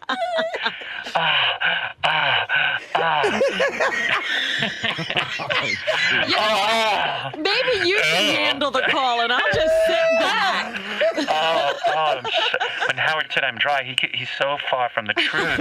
Excuse me, I'm sitting on Fred the Elephant Boy. Shut up, you heathen. It's more like Eric the Midget. Let me see. Tomorrow's Saturday, right? No, Friday night. I'm good. In the afternoon, I'm with Judith Regan. We have to turn the water on our hoses for our asshole rinsing. We're going to be rinsing together for our enema, but I could see you Saturday night if you'd like that. Would you like that? Saturday night would be good. Oh, yes. Yes, Saturday night will be our night. You know what? I'll be Mark. All right. Good. Oh no. Robin, I know you like fine food. Do you know the Olive Garden? That's the best restaurant in Fort Lauderdale. Oh, you are gross, but I'll fuck you anyway. Well, listen, I don't know what's going to happen, Robin. You've been very gracious here. I hope something does come of it. I know your fantasy is to be with a 25-year-old boy, and his fantasy is to be with you. Thanks for helping to make my, trying to help at least make my dreams and believe come me, true. secretly you're thanking me right now. Mark, good luck with this one. Thank you. This is a live It was wire. a pleasure to meet you. Pleasure was mine. And we'll bring in a dry chair for Robin. Mark, Yes. how'd it go in there, man? I think it went all right. Robin seemed not to throw me out of the studio, so couldn't have been all bad. So she's gonna give you a call? Is that what's gonna happen? Supposedly, Robin's going to call me, so hopefully we'll go out to dinner and we'll see what happens. What would you have planned on your date? You know, dinner, what else? Dinner, maybe go to a club. I know Robin likes that, but we'll just play it by ear, see if we're having a good time. All right, man, good luck. Thanks. Robin, Yes. what did you think of young Mark? Mark was very cute, and he seemed like a nice guy. Yes, Benji, you're very cute. You seem like a nice guy. Thanks. Are you gonna give him a call? I promised to give him a call. But for a date, maybe? You think you guys are gonna go out? I'm not dating anybody who just walked in here off the street. I don't know that man. Why not? He's a good-looking dude. He seemed intelligent, you know. Oh, so you think I should go out with him? That's your advice? Yeah, why not? Can I jump in for a second? Oh, yes, please. No, I mean, weigh in. you never said you wanted to date anybody. You said you just wanted to fuck a hot 25-year-old. You shouldn't be dead deep. In other words, he's here for that one moment. Right, sure. You don't need to. You almost don't even know his name. I don't know the others' names. But I didn't meet them that way. You know, it's just the way you meet people. So you think it would be much more appropriate to say go to a bar, find a guy, And pick up a total stranger. Who knows? You never know what can happen. Maybe, you know, something will catch fire. Warehouse for 8 years and you shower once about every 2 or 3 weeks. When you shower once every 3 days, that's like living the high life. Where would you shower? He'd Outside. hose himself off, don't you remember? Oh, that's right. But back then, didn't you think about, like, now you got a girlfriend, and God knows I don't know how. But She's a saint. She is. But back then, first of all, she's gonna wise up to it. You got to start washing yourself. Back then, would you ever try to get abroad? I mean, like, were you showered for 3 weeks? You know what? After about 5 years of not getting laid, I gave up, and I was like, fuck it. I'm just going to be a man. I'm not going to shower. I was kind of doing it in protest of women because I was so angry about it. I used to love, like, walking up next to a hot chick at a bar and stinking and stuff. It's kind of my way of saying, you know what? I don't need Your kind of you. way of admitting you're gay. Yeah. Well, no, I was an angry guy because I didn't get laid. You didn't get laid for 10 years, right? Yeah. You're not an angry guy. But you weren't getting laid because you smelled. It was self-perpetuating. Well, and you didn't brush your teeth, and you looked disgusting. After a while, that's the reason, yeah. After a while, I think that was the reason from the very beginning. When's the last time you showered now? Sunday, I think. Sunday. If you have to go, no. After that question, you're fucked. Wait a minute. You're a pig. It's fucking Thursday, man. Is it? Dude. Nobody answers, to when's the last time you showered. When did you shower? You know, my shower curtain was in the wash. So shower curtains in the wash? Yeah. Just buy a new one. How much The is shower curtain gets the shower. Shower curtain's like $3. You No, can go I to like fucking Walmart. I got a nice one with like a painting on it and stuff, and I washed it. And I didn't want to get water all over the bathroom. There's a painting on your shower curtain. And it takes 3 days to get your shower curtain washed? Yeah. Well, I do drop off laundry. So. Yeah. Wait, They make these liners, Richard, that cost $2. Yeah, it's called a liner. It's That's Thursday. the thing. It's a liner. That's what Robin's talking about. That's what I'm talking about. In other words, you have the regular beautiful shower curtain, and then behind it is a plastic liner. Oh, the plastic liner is like $3, $5. I'll have to pick one of those up. Yeah, and it lasts for months, and then you throw it out when it starts to get when you take shit it in, on you it. get another one. Months. It lasts for years. Right. Most families. Or maybe take a bath if you have to get rid of your shower curtain. Yeah. You know, wash your balls and your asshole. I just always, I get busy with something. I'll be working here or at home. I'll be playing guitar, and I just don't think about showering. Richard, Like, last thing on my mind. 4 days. It's 4 days. Like, how many shits have you taken since then? Oh, probably 8. About 2 a day. I mean, come on, 2 a day. I did, again, this has gone from like goofing around with Richard to where I want to call human resources. You've taken 8 shits and you didn't want to wash your asshole out with water and soap? No. You like it. You like it smells. He does. He does. There is something manly about. Do you like to put your finger down there and smell it? I do. In between my balls and my thigh. Jesus. I'm sorry for anybody that's eating breakfast out there, but there's nothing better than taking your 2 fingers, rubbing it between your nuts and your thigh, and you get that man smell, You get a coyote smell, is what you get. A man smell. What is that smell? Oh, that's man. Like, what did you just smell coyote. Dude, you're almost 40. What did you just say? It's like a musk. It's like natural. It's like a cheesy smell. Can we interview his girlfriend? Because there's no way she's fucking you. She like must that. have had a stroke and has no sense of smell. Well, I shower when we're together. When you're making love. Yeah. How do you get the crust off? I mean, my God, you've been building it up for days. I can't make love to you. I can't get the crust off. I don't have a Richard, shower curtain. Richard, do you know how little you've experienced with life? If that is like something you say, there's nothing better than. There's nothing better than doing what you just said. Right, 2 fingers Well, yeah. between I can the think of balls about and 100 the tape. things. I'm a simple person. I enjoy simple things. There's thousands of things within a block of the studio that are better than that. Well, I enjoy that Yeah, too. why but is he in New York City when that's all he needs? So your girlfriend doesn't shower either, I guess. 'cause No, now she does. But the shower curtain's not there, so yeah, she's... she got water all over the floor. She just put a towel down. Does she live with you? So she has for 2 or 3 years. So you don't Oh, my fuck? God. You don't Yeah, fuck that'd but be- Sunday through So Thursday? she's smelling you for 4 days, stinking. I thought she only saw you occasionally. She's living with your Oh, yeah. unwashed ass? Well, yeah. She She's doesn't cool. say She don't mind. shower? She likes the smell. Once in a while, she'll say, you got to get in the shower. She'll smell smell my breath. She'll tell me when I need to brush my teeth. Like a dog, you take it down for a cleaning. After you get a whiff of shit in the house, like time to get the dog cleaned. That's Richard, what it's like with him and his girlfriend. You guys sleep in the same bed? Uh-huh. So, I mean, wouldn't you like to just, like, if it's like, I don't know, do you plan, you're young people, you plan every fuck that you every time you fuck? He fucks her all dirty like that. Yeah, I mean, on a Tuesday night, you never roll over and go, hey, I'm a little horny, and you try, If I do, then I jump in the shower first. Oh, that's Sure, good. Yeah, sure. right.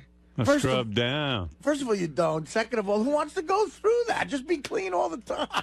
Yeah, guess what? too You'll be hard. prepared all the time. Come on, honey, Yeah. blow my smelly balls. It's hard to teach an old dog new tricks. If, bet you if you she's- don't smell I anything, bet you she's it means blown I him want after. sex. I bet you she's blown him after 4 days of not brushing Oh, his teeth sure. and cleaning yeah. his balls and ass. Right. I bet you she has. He's subjected her to everything. That's the truth, right?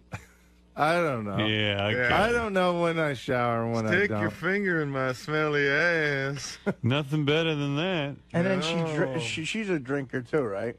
Not like me, no. You want to smell something good? To me, my favorite things are drinking and smelling my taint and taint. balls. You've talked about doing that, Howard. Yeah, but I mean, I've done that like coming out of the gym and stuff to check that I'm really And rank. then he goes and takes Then I a shower. then I bathe down, dude. I shower at least once a day, if not twice. You should, I mean, or jump Yeah. in the Hudson or something. Yeah, that's cleaner. It's cleaner than me, yeah. I don't know. That's really gross, man. That is 𝗛cie𝘄𝗿𝗍. I wake up in the morning, the first thing I got to do, even before anything happens, you brush your teeth and get all that shit out of your mouth. It's grimy after a night of sleep, and I don't know how you go days. It's weekend. I don't have to worry just take about it. some coffee. And Weekends, I like to relax and not brush my teeth. We're on vacation. Why are you brushing your teeth? And how Sal, what are you doing? It's Martin Luther King's birthday. I'm not brushing my teeth. Hey, and Every how day's a often? holiday. How often is he doing that shit here and then touching everything? I don't go near him. Well, even if he hasn't done that shit, he's done it at some point and not washed, and he's touching everything. I say hi to Richard like from a distance. Like I'll look into Richard and Sal's room and I just go, "Hey guys," and then I just walk right Yeah, by. I stand at the door. I don't go through the You threshold. used to come in our studio every morning, and Not anymore. Once you that started telling changed. me, yeah. Yeah, at one point it smelled like a locker room in there. And we Well, this asshole would go to karate, and he would bring his gear in the morning because he would go to karate after work later on, and he never washed it. Yeah. So he would hang his filthy, sweaty, piss-smelling robe in our studio, and it just smelled like a locker room. whole thing and he never, ever Someone washes told it. me he left his bag for his gym bag with clothes in it for 2 months, and they opened it up. It smelled like a dead body. Oh, it's it. Oh. Yeah. But he's still wearing those clothes. Like that dead body smell doesn't affect Richard. He'll just go in there, put that dead body shit on him. Did anyone complain and- at your karate school or? Nobody has yet. No. Are you still go? Yeah. No. Yeah. You have to wash your gi. I do every once in a while. Richard, you're gross.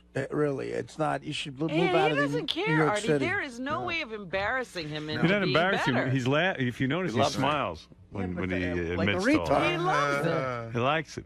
It's a manly thing to me. But did I'm you sorry. ever hear us fucking with Wendy the retard when we go, do you ever smell your own shit? Yes. You're the exact same interview. Except he's not retarded. Well, I don't hope know. I'm Well, not. there's And by the an way, argument there's there. no way you're doing a lot of karate. I mean, you have an enormous belly now. I mean, there's Yeah, no way you I'm work not. it out. I'm not doing it as near as much Yeah. as I should. Right. And my diet gets crazy on the weekends with Chinese food and pizza and stuff like that. You need a size 50 black belt. It's like Elvis. I'm the size of a dojo I now. could barely lift my leg like Steven Seagal. Toward the end, Elvis was wearing a cape with like a little superhero cape, and he had those bell bottoms that were too short. It almost looked like a cross between like a Star Trek uniform, like when Kirk wore those pants and they had those bell bottoms. Right, it's jumpsuit. Yeah, it was a cross between Superman and a Star Trek uniform, and then he was so fat, and he paid a karate instructor to give him a black belt. Like he just wanted the black belt. He didn't care if he had the power to And back then it he'd up. do the poses on stage. That's all he could Yeah, do. he'd do his kata on the stage while he was singing Suspicious Minds, and then he'd be doing his, Shotokan, pose. And try to kick his leg up. Yeah. He looked like Artie in a white jumpsuit. It was like Chris Farley doing karate.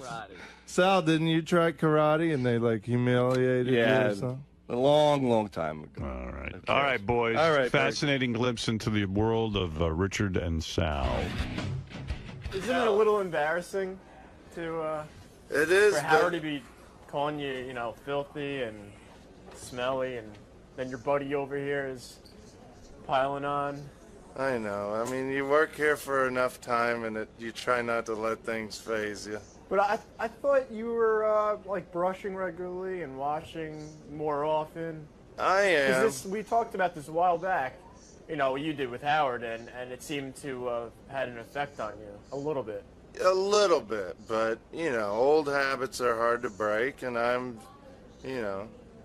34 now. I'm getting old, and I have habits, bad habits, and that part of that's not brushing and showering and stuff. And I get busy. Me and Sal are busy guys. We got prank calls to make. We got songs to do, balls to sniff, and sometimes showering's just not part of my schedule. Just think, if Richard was showering while we were at a department store recently, we would have never recorded the new bit, 𝗦𝗵cie𝘄𝗿𝗱. Yeah. So, you got to know what your priorities are. Or if I was showering while we did the retarded flu call, that call would have never happened. Right. Or if he was showering when he did Brown Mounds, it would have never have happened. If I was showering right now, you wouldn't be getting this interview. Right. So what should I do? Do this interview or go shower? You're right. You should shower. Not shower, I guess. Tim, do I stink really? Smell me. Just got handed a note out in the hallway, for those of you who are following anything that happens in the hallway. Yes. Ronnie, the limo driver / security guard, just got woken up in his chair by Sal banging cymbals near his ear. So he does sleep out there. Yeah, they caught him. What's his thing? He's supposed to be the guard. We'll have video in a second. It's really funny. I always love that. I'd love to see that. Well, good. Wake his ass up. He should be guarding me. He's not happy. What did he do? He's not happy. He slammed the door and now he just left the compound. How could he be upset? He wasn't doing his job. Like that he's upset. So who's protecting anything right now? You mean he we're left? on our If he own. left the compound. Yeah, why would he leave the compound? He's supposed to be guarding me. He might have gone to change his diaper.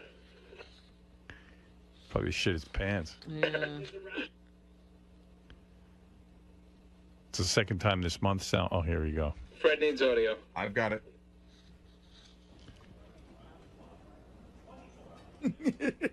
Oh, there's Ronnie sleeping. Well, he's out cold. Yeah, and he says he doesn't. Second time this month they caught him sleeping. Uh-oh, here they go. Oh, my God. Oy vey.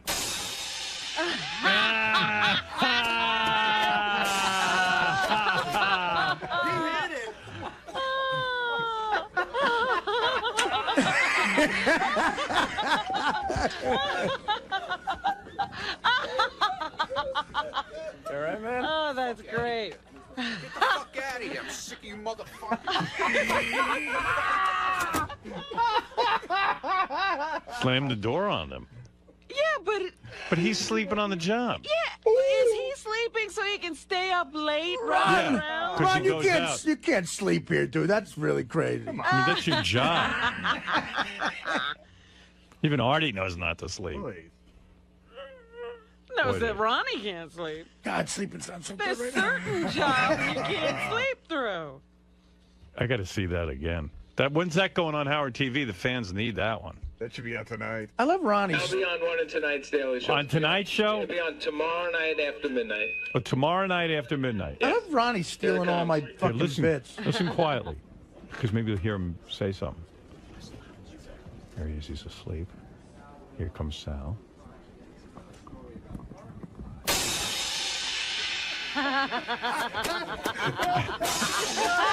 Ronnie slams the cymbal. He's trying to get him. He tries to punch him, but he hits the cymbal. Fuck out of here. That's the... Sick of you motherfuckers. All right, man? Fuck out of here. Get the fuck out of here. I'm sick of you motherfuckers. And he slams the door like that's wrong to wake him up. Yeah, I think Ronnie goes out at night now. You know, he's That's single what I'm Ronnie. thinking, yeah. You know. Fooling around. Good for him, man. But still, you got to get your work done. It's ridiculous, Howard. I'll talk to him. Talk to him for me, Artie. I'm putting you in charge of that. Describe how he's going down the wrong path. What do you want? I just want to get your. I want to know why you fell asleep. None of your fucking business. Maybe it's boring around here. I just need to get a straight answer. I need for you to get the fuck out of here. Oh, that's what he brought in. Leave me alone.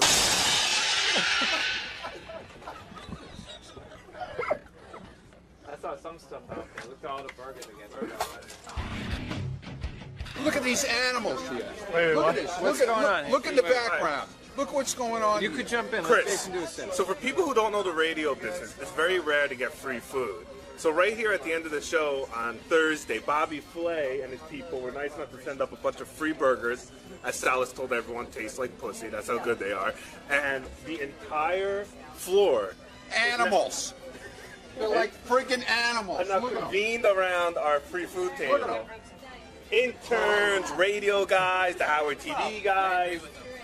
Animals. The news people are here, and they're just, I mean, literally, as they were unpacking, the woman couldn't unpack the boxes, everyone's crowding around her shit. I grabbed the burger, Sal grabbed this for me. But I told Ronnie, I'm like, hey Ronnie, take charge of this situation, you know, you got 8,000 people crowding around the table, everyone's pushing each other, shit's getting messy, you know, form a line, do something, keep the hall clear. But Ronnie fucking And he's jack not doing shit. that. No, where the fuck did Ronnie go? He grabbed his burger and he fucking left. Well, I've never seen. We've gotten food up here. You know, it's a rare occasion. This food I've never seen food disappear so fast. Ronnie, who's the first one to take a burger? It's like you think Well, like, Scott the engineer was the first one to circle, but he didn't take anything. He first circled, but he didn't take it though. The first one to take was Richard Christie. Yeah. What do you get? Then Scott the engineer. But Scott was here first to circle. See what's going on. He's going, are we? Is this for us? Is this for us? And he's back, look. Yeah, we have one. Oh, there he is again. Look at him. Oh, really? And we're building one at Look Paramus. at him. Look at him sneaking his big arm Right in in the Bergen Town Did he go back from the war? Yeah, Bergen Town No, Center. he's stealing things. Yeah, we're building it right now. We're opening March 7th. Great. Yeah. Look at that. I can go Leave there some every for day. the girls, will you please? Taking the whole place with you. One left. How's that burger, man? Yeah, it's good. What's the fucking your problem? Does it taste like pussy? Better. How's that burger taste, man? It's all right. Is it it tastes better than pussy? better than pussy? I don't know. I have to taste pussy first. I'm gonna tell you what I told Lisa G. This motherfucker is amazing. I don't know. I take this God how good this thing was. It's so good. And it's delicious. I really want to like body flay and burgers. And I'm glad we woke up Ronnie so he could, because as soon as we woke up Ronnie, he went out into the hallway and he saw these people waiting outside the door. So if we wouldn't have woke up Ronnie, I wouldn't be eating this delicious burger right now. So Ronnie should be happy we woke you up. What's up, Brian Fallon? How are you, Chris? Good. How was that burger? A little rare for my taste, but it was enjoyable. Would you compare it to pussy like Sal did? And it's probably one of the best spots to watch. A little meatier. Doug, how was your Bobby Flay burger? It was good. It was really good. What would you? My weird reaction is that you just think that you're a genius at everything. You're good at radio. That's it. Tastes like a burger. It was good. Actually, it was one of the best burgers I've had for, I guess, this style. Which I don't know if it's like a fast food formula they have. I don't know. Is this like a takeout place only? If it is, it's really damn good. Sal, how's that burger, man? Well, the first day I got my iPhone, this guy emailed me and said, hey, you want to get porn on your iPhone, here's the website. And he sent me a great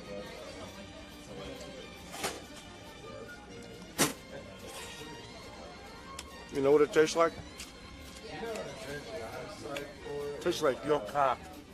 Delicious. Talking about it, the inventor of Siri, talking about taking your memories in your brain and putting them on a yeah.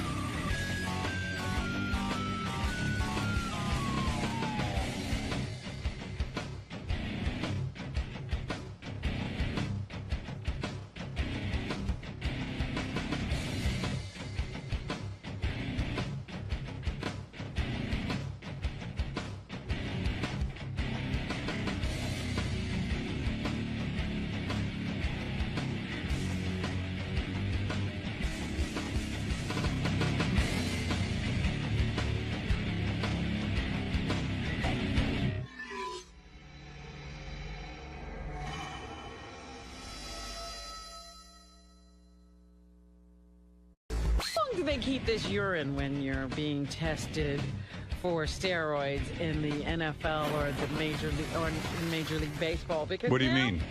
They have retested a sample of Bobby Bonds or Barry Bonds' urine. Right. And now they say he tested positive. You know, these are You are urine kidding me. samples they've been holding. What? They keep the urine I mean, I would think they do the test and then they throw out the urine. Can I come clean this about urine something? is from Oh, my God. 2004. Wow. I have a great revelation, and this is going to be one of those things where I shouldn't say this out loud, but I'm gonna. I purchased urine. You're kidding. When? When did you purchase it? The day after I made that stupid promise to you. Are you serious? And I had to throw it the fuck out. I put it behind a bunch of liquor bottles. Where do you go to get it? Oh, a kid sold it to me. Are you serious? Because I would think you could know someone who would just piss in a jar for What you. happened was there's a bunch of kids in the town I grew up. They're all fuck-ups, but they're trying to get on the fire department. Right. So to But get why on did you ask me to give you a urine test? And I even protested. I said, Artie, I don't want to give you a urine test. Why did you? Like, you were nuts. Yeah, it sucked. You know you would fail. Well, no, I'd still be okay with it. I'd still be clean, except for Subutex liquor. Day? For Subutex liquor and what else? Maybe weed. Mm-hmm.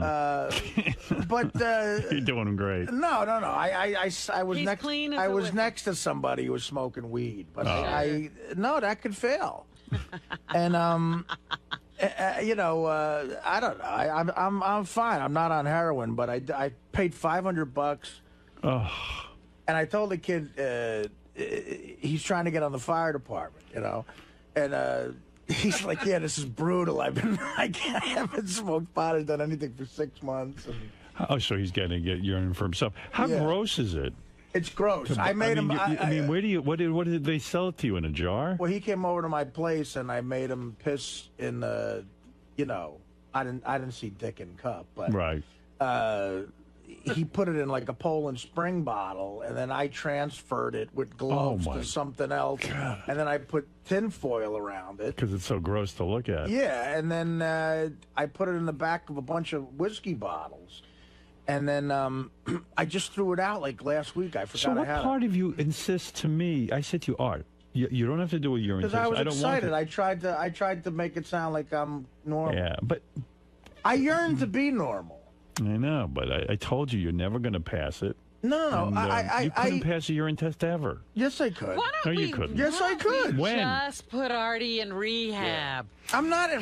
Why? I'm not. Because I'm someone, fine. I talked to someone about that, Yeah. and they explained to me, Artie's got to want. You know, there are people who go. You know, everyone acts like rehab's the cure. I'm totally you could go, fine. You could go into I'm 95 rehabs and still not be better because you got to want it. Guys, I've been clean Look at off. Steve-O. He fought it Well, at first. Steve's a hole. Can I just Jesus talk about Christ? Steve-O The guy's bleeding and throwing shit at the. And that, may I add, they waited till that happened. Can I just talk about how it's just so funny because I want to go pull the tape of how insulted and indignant Artie was. This is what's great when about I me, said guy. I had to watch Artie pee in a cup, and he goes, "Are you insane? Do you think I'm fucking crazy enough to go? I'm going to buy urine." He fails his first drug test. I've already picked the date of his drug test. But he can't know the date. No, yeah, he okay. doesn't know. All right, Don't worry. It No, should I be don't every other know. day or so. I What don't know. are you Yeah, waiting I don't know for? why Just there's a get special little- day. Yeah, You should true. be Because it's tested random. already.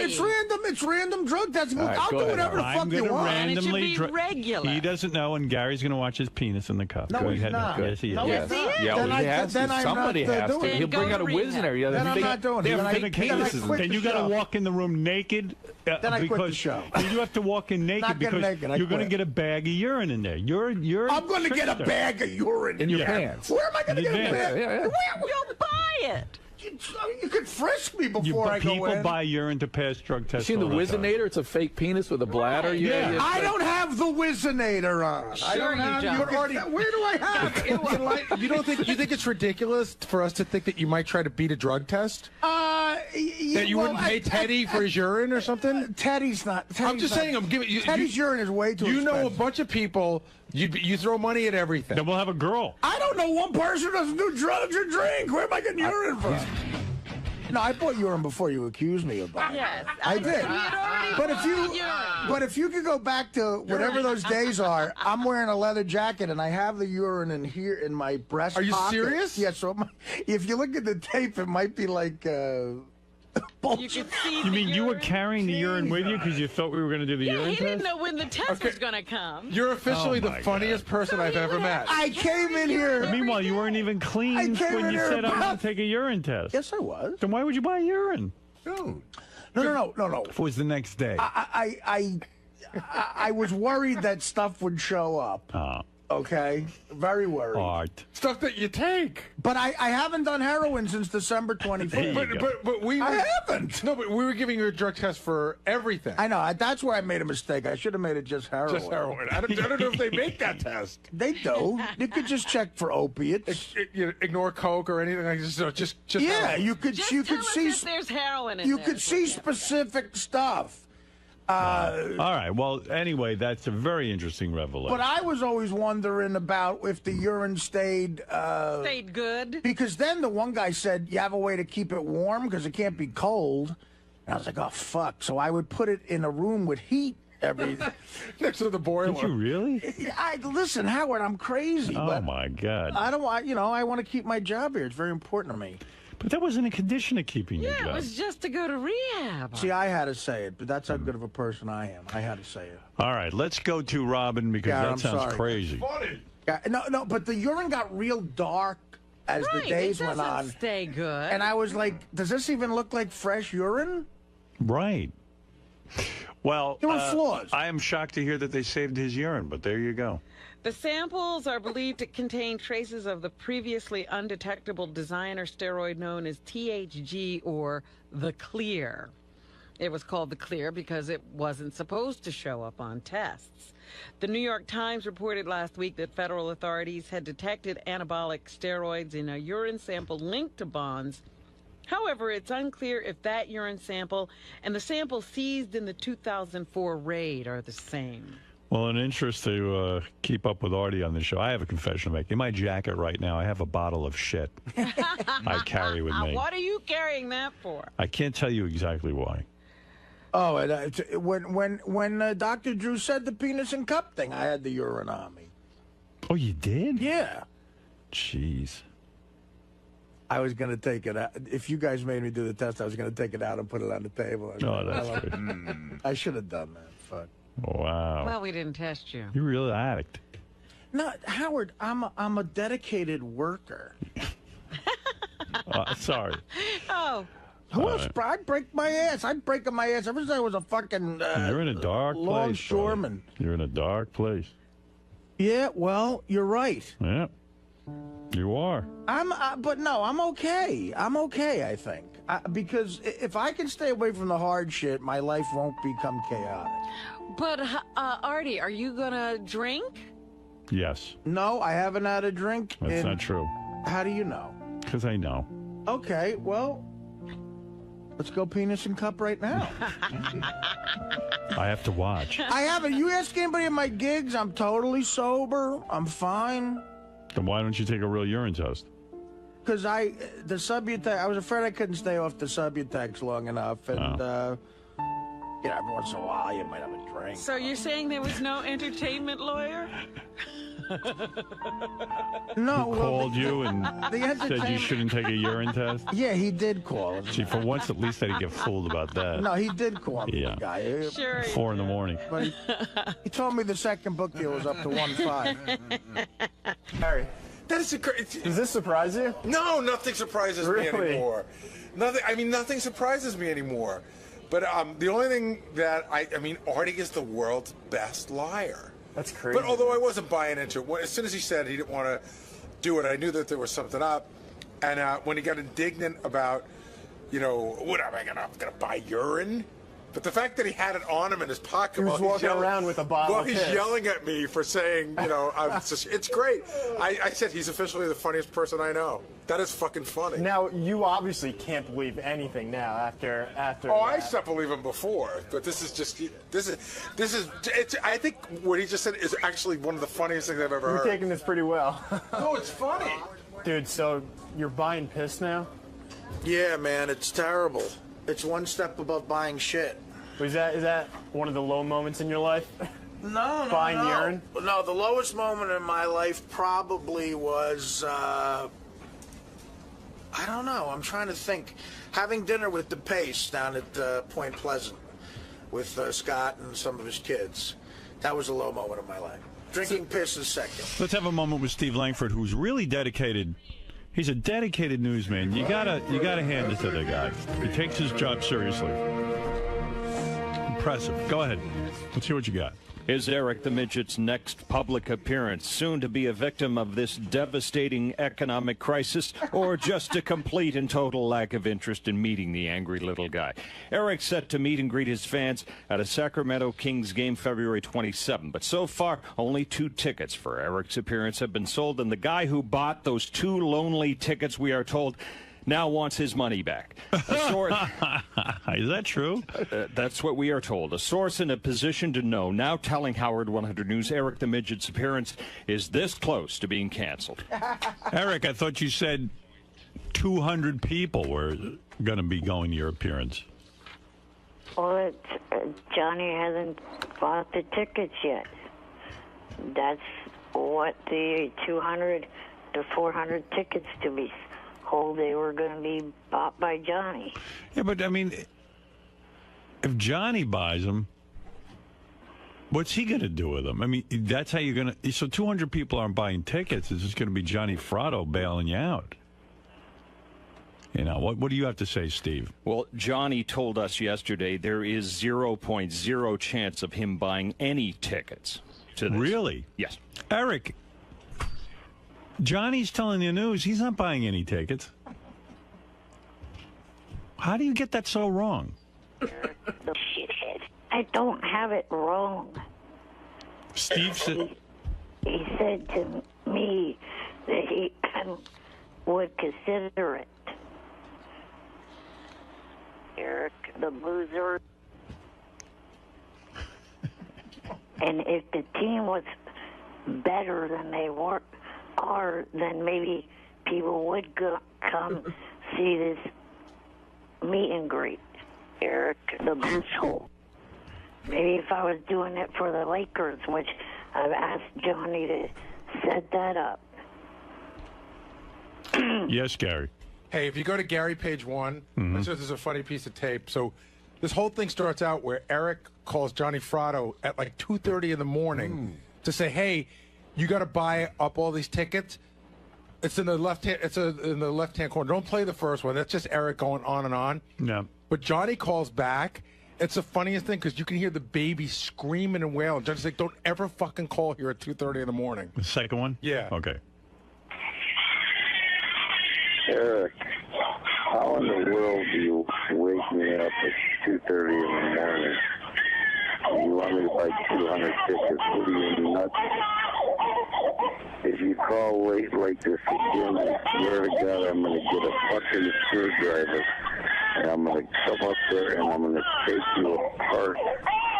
You don't call in the night, you fucked me up. I'm definitely going to get even with you now. All right. What are you doing? The guy's a family man. You're calling him at 2:30 in the morning? And bugging him about buying your tickets. Eric, you can't be for real. I am. Why did you call him at 2:30 in the morning? There's never been a problem with it in the past. You know, if someone calls your house past 10 o'clock at night, they're fucking rude. 2:30 in the morning? And when you have a baby. Oh, my it's over. God. Well, he does. He has another baby. He has Eric the Midget. Eric the Shut up, Midget. You're a baby. Well, you don't make any sense. Jackass. You don't call someone's house with your needs at 2:30 in the morning. It's a babyish thing. It's like behaving like a baby. I mean, you're not even. It's not urgent to buy these tickets. You don't need to call him at 2:30 in the morning.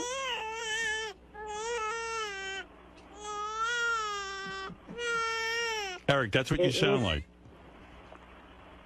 It is urgent. I don't want this to be, another thing where no one shows up. It's too late. Oh, my goodness. Hey, it says here, Eric the Midget's forehead looks huge today. Let me take a look at that. Put it up on screen, guys. Whoa. What happened? Eric, what's going on? I think combing your hair back that severe is a bad idea. Yeah, that's a lot of forehead. No one else fucking complained. No- Shut up. No one else is honest with you. That's a lot of forehead. And a lot of big blotch there, too. Big, giant square blotch like Oh, that. shut up, you damn witch. Like that guy who ran Russia for a while. That, Big Weinstein. what was his name? Gorbachev. Gorbachev. That dude. Actually, it looks like a car peeled out on his forehead. Yeah, like a tire track. Like a tire track, kind of just when he takes off. Eric, you're fucked. And the in hair, every way. the hair color that he's dyeing his hair, there's no real color like that. He must have just done that. That's a fresh. There is. That's a fresh dye job. Yeah. It's got to be. When did you dye your hair last? Last Thursday at Frederico's. Yeah. So you're getting it done by someone now. They did that at Frederico's? Yes. Wow. Did you say to Frederico there's no color like that? There is color like that. It's in their fucking book, jackass. Yeah, but we're talking about on humans. Yeah, that's horse hair. That's almost clown red, actually. Right. I know a clown has hair. Like I that. went Emmett Kelly red. I want to look like Bozo. Is that what you told them? Did you say you wanted to look like Emmett Kelly? What? Did you tell him you wanted to look like Bozo? I look like Bozo. I want to join Barnum and Bailey. Nah, it's a little too red, Eric. Trust me. You should go a little. The way my hair color was when I was a kid. You look like Heat Miser. Yeah, but you're no kid. I'm Mr. Heat Blister. I'm Mr. Sun. Da, da, da, da. You're an adult male. Yeah, you're Mr. Fat Ass. Shut up. I'm Mr. 101. What's going on with your forehead there with that big red square on it? I mean, I'm concerned. Is that psoriasis? No, nothing's going on with it. Yeah, okay. You're very red and blotchy. But really, Eric, you know it's ridiculous to call Johnny to buy the tickets because that doesn't mean you're a success. It looks like you walked into a freshly painted stop sign. Why is it Johnny's responsibility Yeah. to You get Eric? yourself in these messes, and then he's supposed to. Midget. Yeah, it's bail out. you out. It's out in the public forum here that you're asking a friend to bail you out. So it would be more embarrassing than canceling. And so Johnny will have to get 200 of his friends to show up. Did you hear the guy who bought the 2 tickets for your appearance wants his money back? I don't fucking think so. Steve, how do you know that? An extremely good source. Hear that? Oh, whatever, you Canadian jackass. The truth hurts? Not the truth. You ain't phasing Langford. Well, Johnny's not going to buy those tickets, not after Eric wakes him up at 2:30 in the morning. I know that. I Johnny's don't know how not. Johnny's still friends with him. He's so abusive. Johnny's a saint. Johnny's a wonderful man, but I think he's at his wit's end. I don't know. It sounds like he's done that with a screwdriver before to other people. Hey, why does the guy who bought the 2 tickets want his money back? Maybe we could get to the bottom of the problem that way. Do you have any ideas, Steve? I don't have the answer on that. You didn't say to him, why do you want the money back? We'll have to look into that. All right, thank you. He came to his senses. Wouldn't he have a lot of time with Eric? I mean, if he's the only guy who shows up. It'll be a night with Eric. Yeah, I mean, he could have exclusive time with Eric, you know. And this is a guy who gets $40 for just a phone message, so it seems like it would be a good deal. And Eric, there's nothing worse than doing an appearance where it's 1 or 2 like really obsessed lunatics who show up. Which, by the way, visit my store at jfsc.tv/ETA. By the way, you should know this. At my book signing over the weekend, someone asked me to sign a picture they bought off your website, Eric. And he like drew a bunch of cocks on your face and really like, cocks that Eric's sucking and. Oh my God! Yeah, it was Terrible. really defaming it. I don't think you're allowed to do that legally. I think for another Throw 5. a cock onto Eric's mouth. Yeah, like big. It wasn't good art, but it was a cock clearly. That doesn't sound very nice. Yeah, and it has the cock. Eric, how do coming you on feel people are buying your picture and drawing cocks on your face? That's not cool. Right. It looks better than the enormous red blotch on your face. Actually, Yeah, you're just absolutely enormous. Period. Actually, you should sell it like that. I'd buy a picture of Eric with a big cock in his mouth. Oh, I'd pay an extra 20. Yeah, Eric, maybe you ought to start drawing the cocks. Thank you, Eric, and appreciate the phone call. Bye-bye. Bye. Good luck getting some midget pussy this weekend.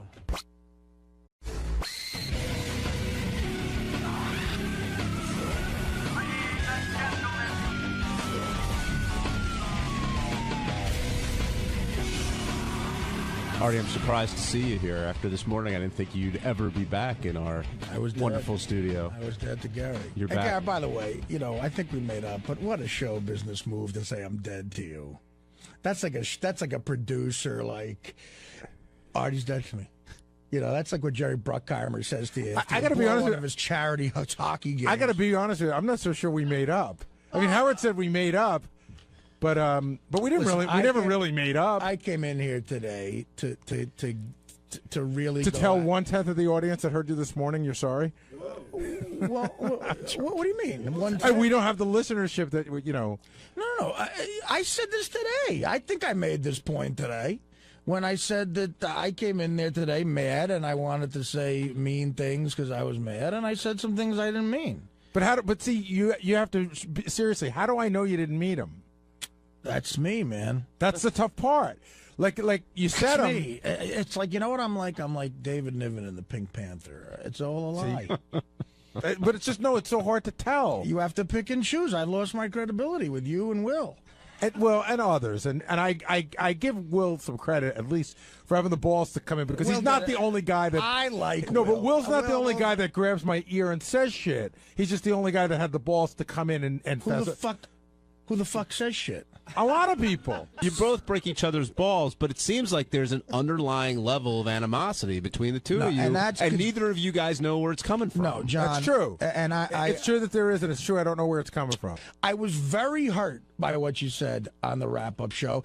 And let me tell you something. If we replay that clip, I think I'd be justified. And if a coworker and a person who's supposed to be your friend says something like that about you, a blanket statement, he lies about everything. But I didn't say. I said, how do we know if we could trust him? And the funny thing is, Let's calm down with that. No, have I ever done anything to you like where I really, really betrayed a trust to you? Like really a bad fucking thing where like I fucked you over, man. Like, you know what? Artie fucked me over. No, on a personal level, okay, no. well, that's what it sounds like, though. No, but how could you be so insulted that people might think you're lying about but stuff? That's the part that's so ridiculous. Lying about certain things is fine, but you're not getting my point. Not to take my word on anything is what pisses me off. That's a blanket statement about me as a person, not as a drug addict or a guy with a drug problem. Saying you can't take my word about anything and that I lie about everything. No, I don't. Is bullshit. I don't say you lie about everything. Well, you just did. And you know what? I didn't mean that. What I do mean is that everything is now in question in my head. That doesn't mean you lie about everything. It means everything's in question. Then that's your problem, man. But it's a problem that's not that hard to have. It shouldn't be in question. It shouldn't. And I'm not the only one. I give Will you credit. keep saying that you're not because the only it's true, one. because Will's the only. Let's talk about you. I'm talking about you. I'm not sure when you're telling the truth. That's me talking. That's it. I keep saying it any other fucking way. I'm not positive when you're telling the truth anymore. Tell me one time outside of like drug stuff you think I've lied to you. I don't know. I'd have to go back and look at it. Because I've never done it, Gary. I guess not. Of course I haven't. You want to get on here and be interesting by just calling me a fucking liar. So I'm not taking it anymore. Okay, you said how you feel, and I said it's tough to know. All right, okay, good. It's tough to know then. I'm sorry you can't figure that out. Listen, I'm entitled to an opinion, Artie. Okay, then it's a dumb opinion. I'm entitled to That's think your I'm opinion. entitled to think it's a dumb opinion. And you're totally entitled to think it's a dumb opinion. It's all entertainment, Gary. But how do I know when you're entertaining me or not? If you don't know that, then you are a monkey. What are you talking about? if I say something So I funny, should know that you might have lied about not going to the shrink?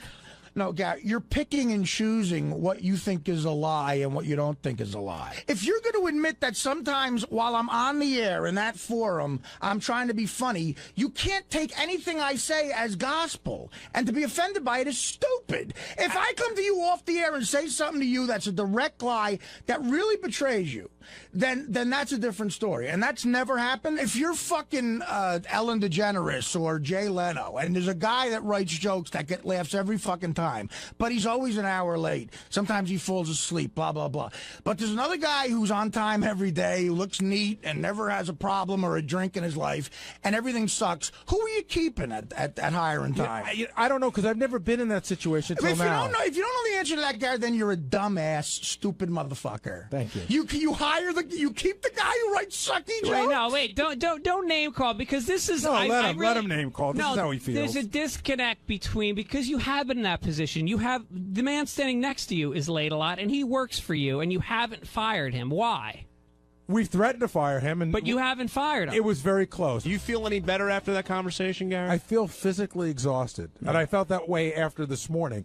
It's physically exhausting, even though it's only words. I don't know. I mean, Artie and I came to sort of, I guess, an uneasy truce. But if Artie wasn't here, I would have come in and I would have said, is Artie dead to me? Well, of course not. I got to deal with Artie all the time. But I don't know that we fully made up. Howard said we made up this morning. What I hope will happen is we'll just, try to start over again. Artie claimed on the wrap-up show, I just heard this clip, they played you and Gary, I guess, fought for like an hour. Oh, my God. I heard there was more fighting. Yeah. Two battling bruisers. And, there wasn't even a commercial. You're kidding. I don't think so. Not for like 50 minutes. They went at it pretty good. It was very compelling. About whether Artie's like Artie is a liar, but Artie's point was, well, who doesn't lie, especially if you're on the radio? You've got, and I thought about it, Artie is right, because Artie's right about what? Okay. Gary was upset.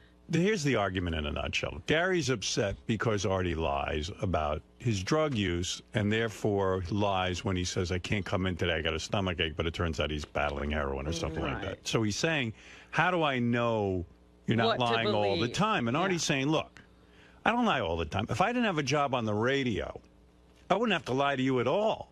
The fact of the matter is that when you're on the radio, and I know I've been in this position, you got kids, you got, Artie's got a mother and a sister, and you're trying to convince them you're going to shrink and all this, and they think that you are going to a shrink, and that seems to give them some comfort.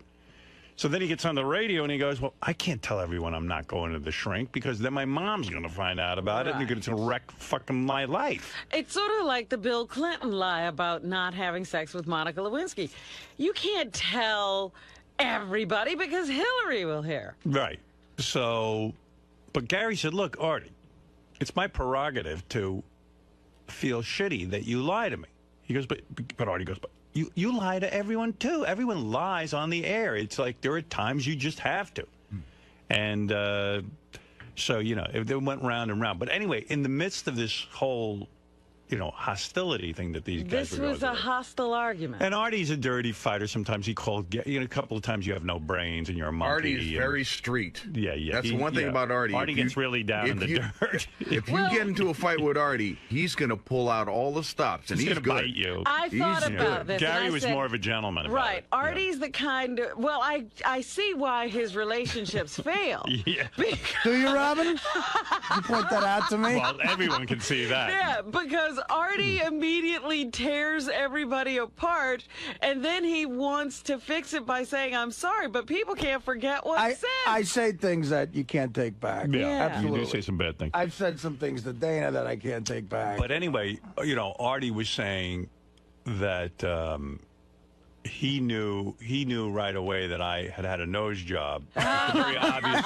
Wow. And that everyone, like, in other words, how I goof on Gary about his caps because we all knew. That wasn't me trying to say it's not as serious as what I'm lying about. But for years, people would ask and you would say no on the radio because you had your reasons for lying about it. He was waiting to get us to reveal ridiculous things so he could say, I haven't.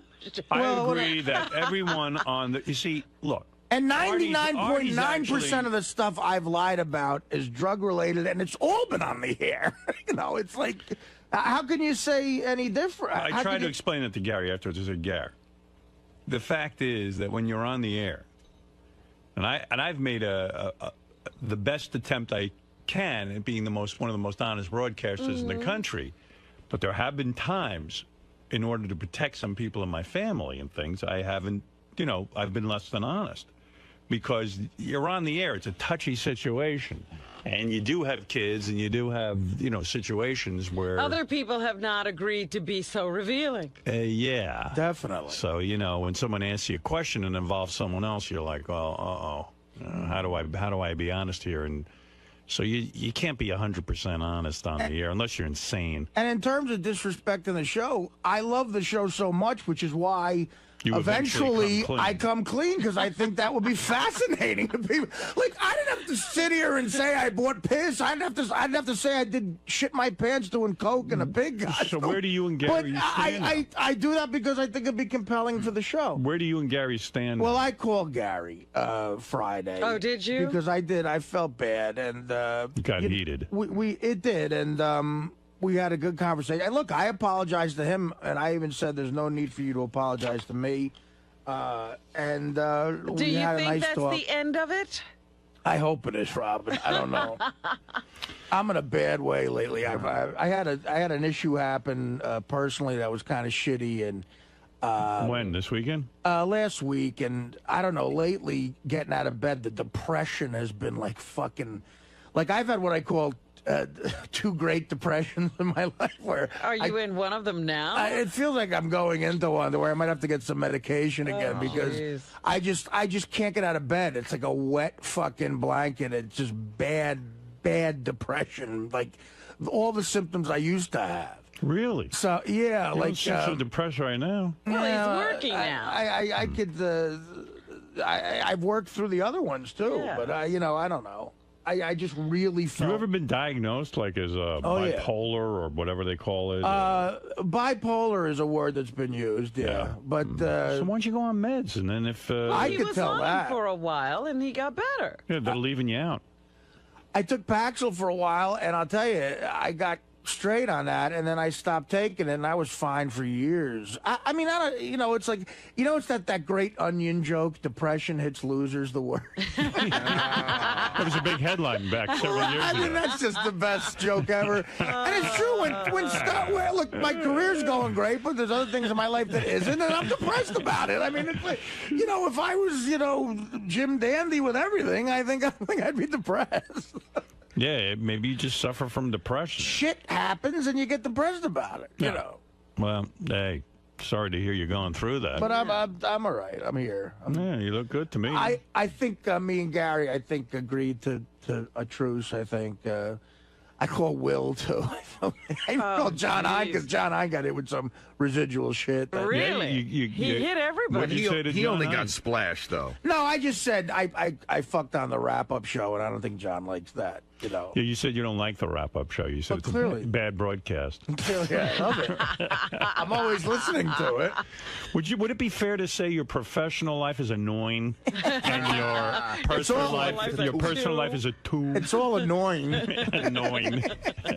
Everything's annoying. It's right. Annoying. I forgot about that. Yeah, my personal life is a 1, I think. Let's see. Yeah, well, there's a ton of email about this. I'm sure. Some attacking Artie, some attacking Gary, some attacking me for not sticking up for Gary, calling me a pussy because you let Artie walk all over Gary. Oh. Listen, these two guys had an argument. I told you where I stood on it. Gary has a problem with Artie. I don't. And even Artie said on the wrap-up show, if Howard has a problem, he'll come to me. But I don't. Artie said, Howard thinks it's funny when I fall asleep. Gary and Artie, how did the falling asleep come into it? Everything got dragged. Oh, wow. I mean, Gary said to me... This guy says, Howard, you pussy, you let Artie walk all over Gary while you sat there like a pussy. Tell it like it is. Don't you agree Artie is a liar? I agree that we all lie. Why don't I mean, but when 2 staff members argue, Howard always lets it go. I mean, it's funny. If I interrupted that, I would have gotten such shit email like, why can't you let anybody argue? Right. Yeah, Why do you have to make it about you? You're always going to get shit. Right. What did you say that, I mean, listen, Artie and I definitely have issues with each other, but Artie's the one who brought it up the other day. In other words, I wasn't looking to pick a fight with Artie. Right. He was mad at something I said. Well, no, you were on the wrap-up show and you had said, that Artie is a liar and that it really bothers you, and you don't trust Artie about anything anymore. So Artie confronted you about it. He said he was sick of it, and he didn't like what you were saying about him on the wrap-up show. And that's what started it, and I listened. But when I listen, people get mad at me, and sometimes when I jump in, people get mad at me. I can't win. Right. No, you did the right thing the other day. I didn't expect you. That's the way the show runs. I mean, you know, I know you get upset when Artie misses some work. I don't. Right, and quite frankly, I feel that it's within the parameters that I can accept. Now, I assure you that when things are unacceptable to me, Artie will know it. Right. But that's what I'm saying. That was a point I didn't get to make to Artie the other day. Is that we're both right in the sense that you don't care and it bothers me, and that can be just because it bothers me doesn't mean I can do anything about it. It's just the way I feel. Right. You feel that he should be a little more professional. Right, but you accept it, and I get that. We both came to the agreement. He is being professional in that when he can't work, he doesn't come. Right.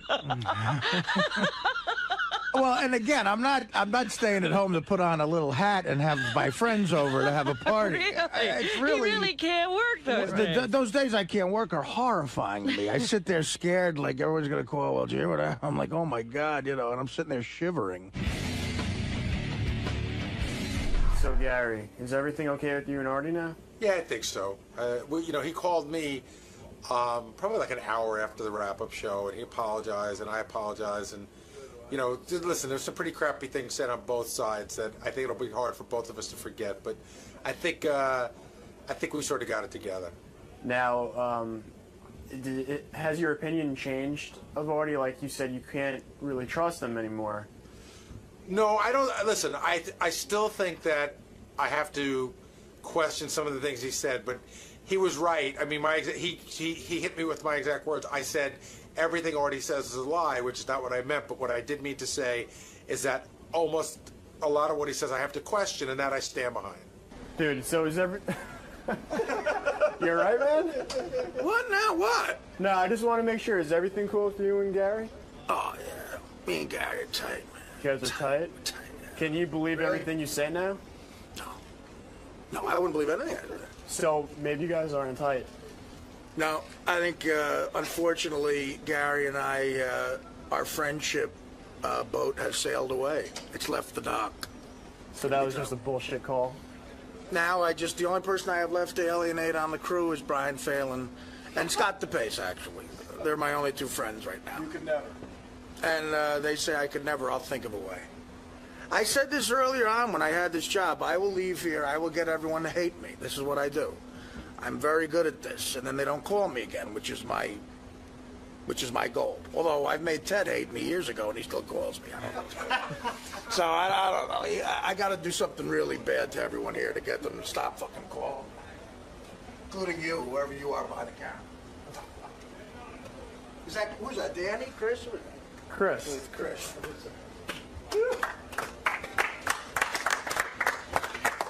That's nice. Don't come back.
Hi, this is Richard Christie, inviting you to watch my new television show, Howard TV's Interview with a Porn Star. I was very promiscuous. On the show, I interview some of the most talented and beautiful women in the adult film business. When I was about 18, I met up with Ron Jeremy. You and I both know that not all artists work with oils, watercolors, or clay. No, sometimes they work with vibrators, dildos, or rubber fists. Did you write all that yourself? Howard TV's Interview with a Porn Star. New episodes premiere every week, only on Howard TV On Demand. It turns me on knowing that I'm turning on other people. Norm Macdonald, and I'm going to go see Howard Stern and talk to him. The radio. Oh, what's going on, man? Anything new? Just what I told you. I just fucking told you. So you just here to hang out? No, I told you word for. You have it on tape. Why are you asking me? So you're here to talk to Howard? I'm here to. What did I say? Anything in particular, though? No. No. I never think more than about 5 seconds ahead of time. Keep us on our toes. It should be good. I don't know. It might not be. We'll find out. He'll be fine. All right. All right, thanks, man. Norm Macdonald here, the comedian. Used to be on Saturday Night Live. Norm was just making me laugh. He was telling me, he said something that's so true. What did he say? He just did stand-up down in Florida. Right. Like, in Florida is such a different world with people. Like, there's a lot of creepy people in Florida, like swingers, you know? Right. And he, what? like when after you do a stand-up gig, people from the audience will come up to you, like an overly tan, like guy with a bunch of jewelry on, and they'll say, "Hey, man, I come back to my apartment." Is Artie telling my story? Yes, he is. Dad, you want to tell it? You tell it. Yeah, why don't you let Norm? Norm's here, but hey, Norm fucking can't bring speak. 3 stories, and then Artie will tell one. I'm like, what? Yeah, that's pretty How good. the fuck did that work out? Yeah, why do we need you? What Just the tell your fuck? stories to Norm, Artie. what happened in Florida? Why is doing stand-up? No. Yeah, that wasn't a story I brought. I was just telling him. Why is doing stand-up in Florida? What is Artie talking about? No, because in Florida, where I just was, they have people that, I don't know what the fuck they do, but everybody got money. I guess, like, they had Coke for years, like thousands of pounds of Coke, and I don't know if guys still do it, or I don't know what the fuck. Yeah, there is a lot of coke there, but you're right. People are rich, You and know. people are rich, and you don't know why. Like they're just in your face with So money. a guy picks me up. He's a limo driver, and he's like, fucking guy goes, yeah. He goes, I can take you any place, man. Anything you want. I go, what? He goes, anything you want. He goes, I got my wife. I go, your wife? Like, I thought he was talking about like drugs or something. He starts with his wife. He could take you to his wife. He's got his wife. Says I can get you anything I want, and then he goes, my wife. Don't you want his wife? Was he offering you his wife? I don't fucking know. But it wasn't, it was all weekend long. I just meet 4 or 5 guys, and they go, hey, so this is the wife, and this is the other wife, and how about the 8 of us? Oh, yeah? Well, they wouldn't say it right out, but you kind of go, what are you talking about? Why are they These guys are trying to deal you their wives? No, they all want to swing. No, you They don't wanna know what the swing. fuck. You don't really know what the fuck's going on. 'Cause How they don't come- come why- right out and say they want to fuck you. Why does everyone want to swing with you, do you think? I mean, Not are me, you so- anyone. No, anyone. they ask. I've gone deeper into the conversation than Norm did with these Yeah. people because it's fascinating, and I wanted drugs. But it no, they'll involves tell drugs you. like crazy. They'll tell you eventually. Like, look, there's me, and this is my wife, and this is her friend Nancy, and this is my friend Ed. You know, Yeah. and we'll get some Ed's ecstasy. where it becomes problematic. Nancy was fine. Yeah, Ed's a everything's problem. going good. All of a sudden, Ed, what the fuck? And Nancy's usually 46. Who the and fuck she's had is work Earl? done. Who the fuck was this guy? Nobody told me about a guy coming out of a closet whacking off with his half-hard cock. Where the fuck did he come from? Wait, they say we'll all Things were go to... going really well in the fantasy. You, Nancy, and Shirley, and suddenly Earl walked in. Yeah, what the fuck? You never told me. And then in they're your like, well, ass. if we brought it up, we thought you'd say no. Of course I'd fucking say no. Earl was an afterthought. There's always a hot tub and ecstasy and pills, and they go, You know come what? back and we'll all fuck. You know, and you're I I don't want to fuck like, anybody. Like I lived in, you live in a hot climate. You live in a hot climate. There's Yes. not a whole lot to do. You rely on other people, and it becomes like an orgy state. I think that that's what what it happened. becomes? I think like I lived in Detroit for a while, and there wasn't a lot going That's on. different. And people just sort Detroit? of when I lived in Detroit, people would just sort of congregate together because there wasn't a lot of outside stimulation. You relied on others. Right, Detroit was mostly rape. No. You're talking about the suburbs. I'm talking about in the suburbs of Detroit. You know, okay. Detroit itself is a horror scene, but people would begin to rely on each other for entertainment. I think that's what happens, and then there's this weird, creepy, right? creepy thing that happens where people just start having There's sex with celebrities each other. coming to town, and we kind of know he wants to party, and he can fuck my wife and her friend, and I'll fuck him. There's a lot. That's kind of unsaid. Yeah. You know, the part well, about who's where taking- a guy's fucking me. Who's taking them up on these offers? They At must the end be of the working. night, A lot of comments. I guess the idea is Doug Stanhope. Doug Stanhope. So anyways, I go, no, I go, listen, basically, I'm not a fancy guy. Fred, you know that. Really? I always thought of you as a fancy My guy. thing is, like, for a sexual encounter or something, I like to lie on top of a lady. I don't need a lot of fucking shit going on. One girl will do it. Yeah. Are you currently That's exciting enough for you. Are you That's currently good, in a man. relationship, or are you playing the field? Oh my God. What the fuck? What are you, Are retarded? you really having a relationship? Come on. Come on, man. Seriously, what the fuck? Listen, I Are want you to talk in a about this relationship? fucking. Are you trying to I want to talk insult him? about. First of all, it was funny because the guy was in here. When guys get interviewed and they're not really famous for anything except giving a guy steroids or something. Right.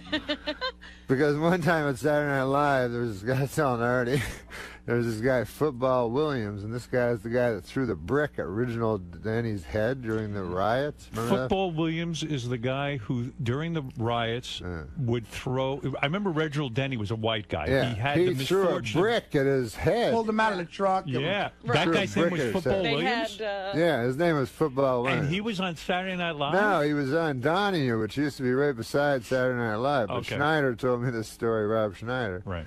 He went in, and Football Williams was there in a suit. You know, he was on Donahue. Wearing a suit. Yeah, wearing a suit. And he kind of recognized him, and he was like, fuck, it's that guy that fucking threw the brick at the guy's head. You know, he's all mad. Yeah. And then Football Williams goes, hey, man, you the copy guy. You funny. He says, you do my name, man. Football Rooney, or whatever the fuck. Right? So then he said, then Schneider said he really liked him. Yeah, you know, that's a funny thing. Like Artie said, he didn't like the guy who shot the steroids into Clemens, but then he met him and he liked him. Yeah. It was a very different kind of thing, you know. And you so- could tell he liked the show. You know what I mean? Like, that's how they get to you. Yeah. But Listen, Norm, man, I'm always on the lookout for you guys out there in the fucking real world. You live in your little fucking Our little bubble. bubble here. There was an article about Artie. Oh, in Rolling Stone. Oh, you know about this shit? Yeah. You read the Rolling Stone article and you It's thought the you'd tell us? fucking weirdest fucking thing I've ever read in my life. Do you think it's a negative article or do you think it's a positive article? That's the best article he's ever read about. They had an age-old debate about this fucking article. Well, let me ask you something. This is the only art. Listen, if you read an article about an entertainer, I think this is history. This would not. I have never read an article about an entertainer where the entertainer is described as a liar. You don't see that like if they're doing a piece on fucking Elizabeth Taylor. Right. Not only is Elizabeth Taylor lie to people. What? You go, what? But let me ask you I thought I was reading about a fucking comic. What? Norm, let me ask you a question. There's a school of thought, which I share, Yeah. that, you know, Artie's book is about his. And then he goes, and then she goes like, there's other shit where she goes like, he's a fucking guy that's like, kind of like these two dead guys. Andrew Dice Clay, obese, tragic clown. Like, that's a phrase. There's no phrase with obese in it. I've heard tragic clown. She tries to throw that in as if that's the phrase. Well, I know Artie. Obese, tragic clown. And then I'm like David Sedaris, which is great. No, all of a sudden she goes, I guess I'll make him a fruit. What the fuck is that? First, So you didn't like the article? he knows, because he knows. Understand it.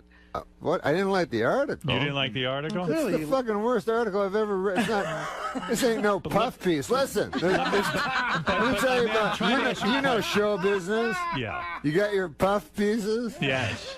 And then if it's not a puff piece, what is it, inevitably? It's a hatchet shitty job? Yeah, hatchet job, right.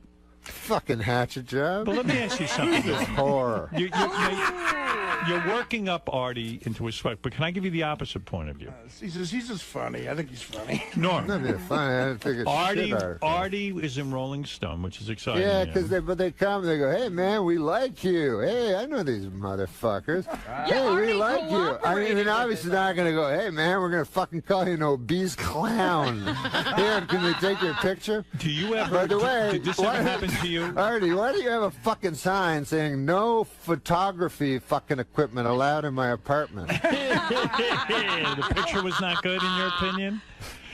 Yeah. No, the picture, I don't find. Norm, has this ever happened to you? Were you ever the victim of a hatchet job? No, I did. You seem bitter. You know, because people come with, obviously, she came fucking wanting to fucking fuck Artie over. Right. Do you think so? You think? Can I ask you something? That's what they do when they do this thing.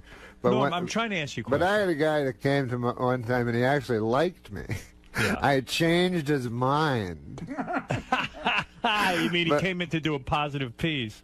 No, yeah, I was at Saturday Night Live, right? So the guy fucking comes and he thinks I know about politics, but I don't know about anything. Right. Just because you did the news. Yeah, just because I did the news. So he's a famous guy. He wrote this book called the guy you had, Howard, David Weil. David Eggers is David Weil was a good guy. Yeah, I had David Weil. David Eggers. He wrote a book called My Staggering Book of Genius or some fucking thing. Oh, yeah. I read that book. It's a good book. Yeah, I don't know. I won't read a book where I don't understand the title. This will be a good, like those movies? Yeah. Too fat to fish. Yeah, I'm too fat to fish. That's my title. I know it is. I like it. It's a good book. Norm, what are you saying? You had a hatchet job done on you? What are you saying? No, I'm saying he came. No, it was very funny because he came liking me, right? Right. So he goes, hey, man, politics, right? I go, I don't know anything, Jim Downey knows a lot of stuff. He does those, and I just, read the headline and then try to figure out a joke. All right. And so he goes, oh, he's kind of like, huh? Because I guess he liked political stuff or some fucking thing. So I was doing stand-up. So I go do my stand-up, right? And I'm all sick that day. I didn't think I could do the stand-up because I had diarrhea and everything. Oh. Why do you point to your throat when you say you have diarrhea? I'm just curious. But anyway, go ahead. Diarrhea of the mouth. It was all the way up there. Artie says diarrhea of the mouth. So Norm, so the guy liked you. The more like diarrhea of the mouth with this guy. So the guy liked you. He thought you were political. Yeah. So then I wasn't political. So then he goes and fucking does this gig with me where he thought he was gonna see 𝗦𝗫𝗄𝗍 or something like that. So, meanwhile, it's a guy with diarrhea backstage going, fuck, I hope I don't have diarrhea on stage. So, that doesn't help the story at all. Right. I like it. You like it? Yeah.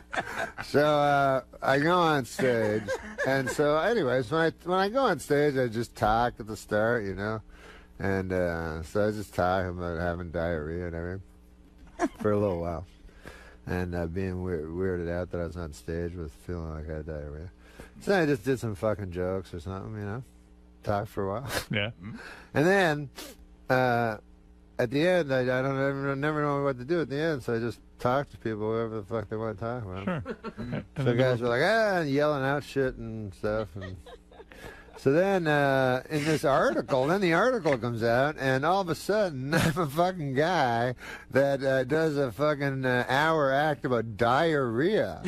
Oh, he turned it around on you. He doesn't that talk was about what it was, politics. I think, in his head. He goes, like this, the first line is, the first thing you have to know about Norm Macdonald, he's not political comic, you know, unless you consider diarrhea or something like that. So you were the victim of a hatchet job. Here was No, it a- wasn't a hatchet job. It was just what he thought, I guess. This is a fucking hatchet job. This is crazy. So in Artie's article, let me give you the opposing point of view that I might share. I think she wants to go like, oh, fuck, what if Artie dies and I wrote a nice thing about him, you know what I mean? But wait a second. Artie's book is about his drug use. Artie's book is about all of his, all of his faults. Carousing. And his carousing. And she says, basically, here's a day in the life of Artie, and there is a lot of turmoil right now in the life of Artie, and she describes it. So maybe it's really... Maybe you should be asking your buddy Artie, why would he expose all of that to a reporter? But Norm makes a good point, Because too. that song, Cover of the Rolling Stone, Rolling Stone. But Norm I makes a was good into point. that. I mean, she even says in the article that Artie's trying super hard to impress her, and But I But wasn't. everybody is. Artie- yeah, it's an article. What? I don't know. It's an I article. mean, I was on some level, but I wasn't trying super hard to do you were anything. being nice. Like one time they did a Rolling Stone fucking thing about me, and I was like, hey, man, like he was like, hey, tell me about yourself. I go, I don't want to compliment myself, but when I read these fucking articles, everybody's saying the guy's a fucking genius and all this shit. I go, why don't you go just ask people? They'll fucking tell you something. Because I read these articles, I go, do people really think about people this much? You know, they'll go like Howard Stern. Fucking a guy has fucking 8 things to say, you know. I go, I never thought. All right, well, the title of your article was The End of Civilization. Norm Macdonald used to be urbane wit of SNL's Weekend Update. Boy, is that over. Are you Googling or something? Yeah, wow. No, I mean, Did you use www? Yeah, I used www, and I found out what was going on. But he's right. Norm is right. When you read stuff about somebody else, I don't know, like David Cross or something, or some of these other guys. Everybody else is a genius. Yeah, they got a million people in their life that they find who call them great. And I'm it's like well, a maybe guy's they'll call worked- somebody in the It's like a guy's worked on a quote for a fucking month or something. You know, it's like Churchill. He goes, well, the thing about Dana Gould is the big fucking thing. I go, wow, that guy thought about that a long time. So it's very important. Come up with that big fucking thing. I don't think about anybody. Do you have a publicist to make sure now that these kinds of things don't Like if happen? somebody asked me about Artie or you, I go, you're fucking real funny. I wouldn't go like, well, I guess. Did you call the guy after your article appeared? Did you say, No, I I'm didn't give not a shit. pleased? No, I didn't go. I mean, but it was nowhere near this. This is like this is 𝗛𝗵 5. This is bad. Hitler got better press. I think a lot of these writers too don't like comedians. What about when they make from a the joke? beginning? You know? I love when they make I a love when joke. they make a joke and it's the fucking most shit joke of all time.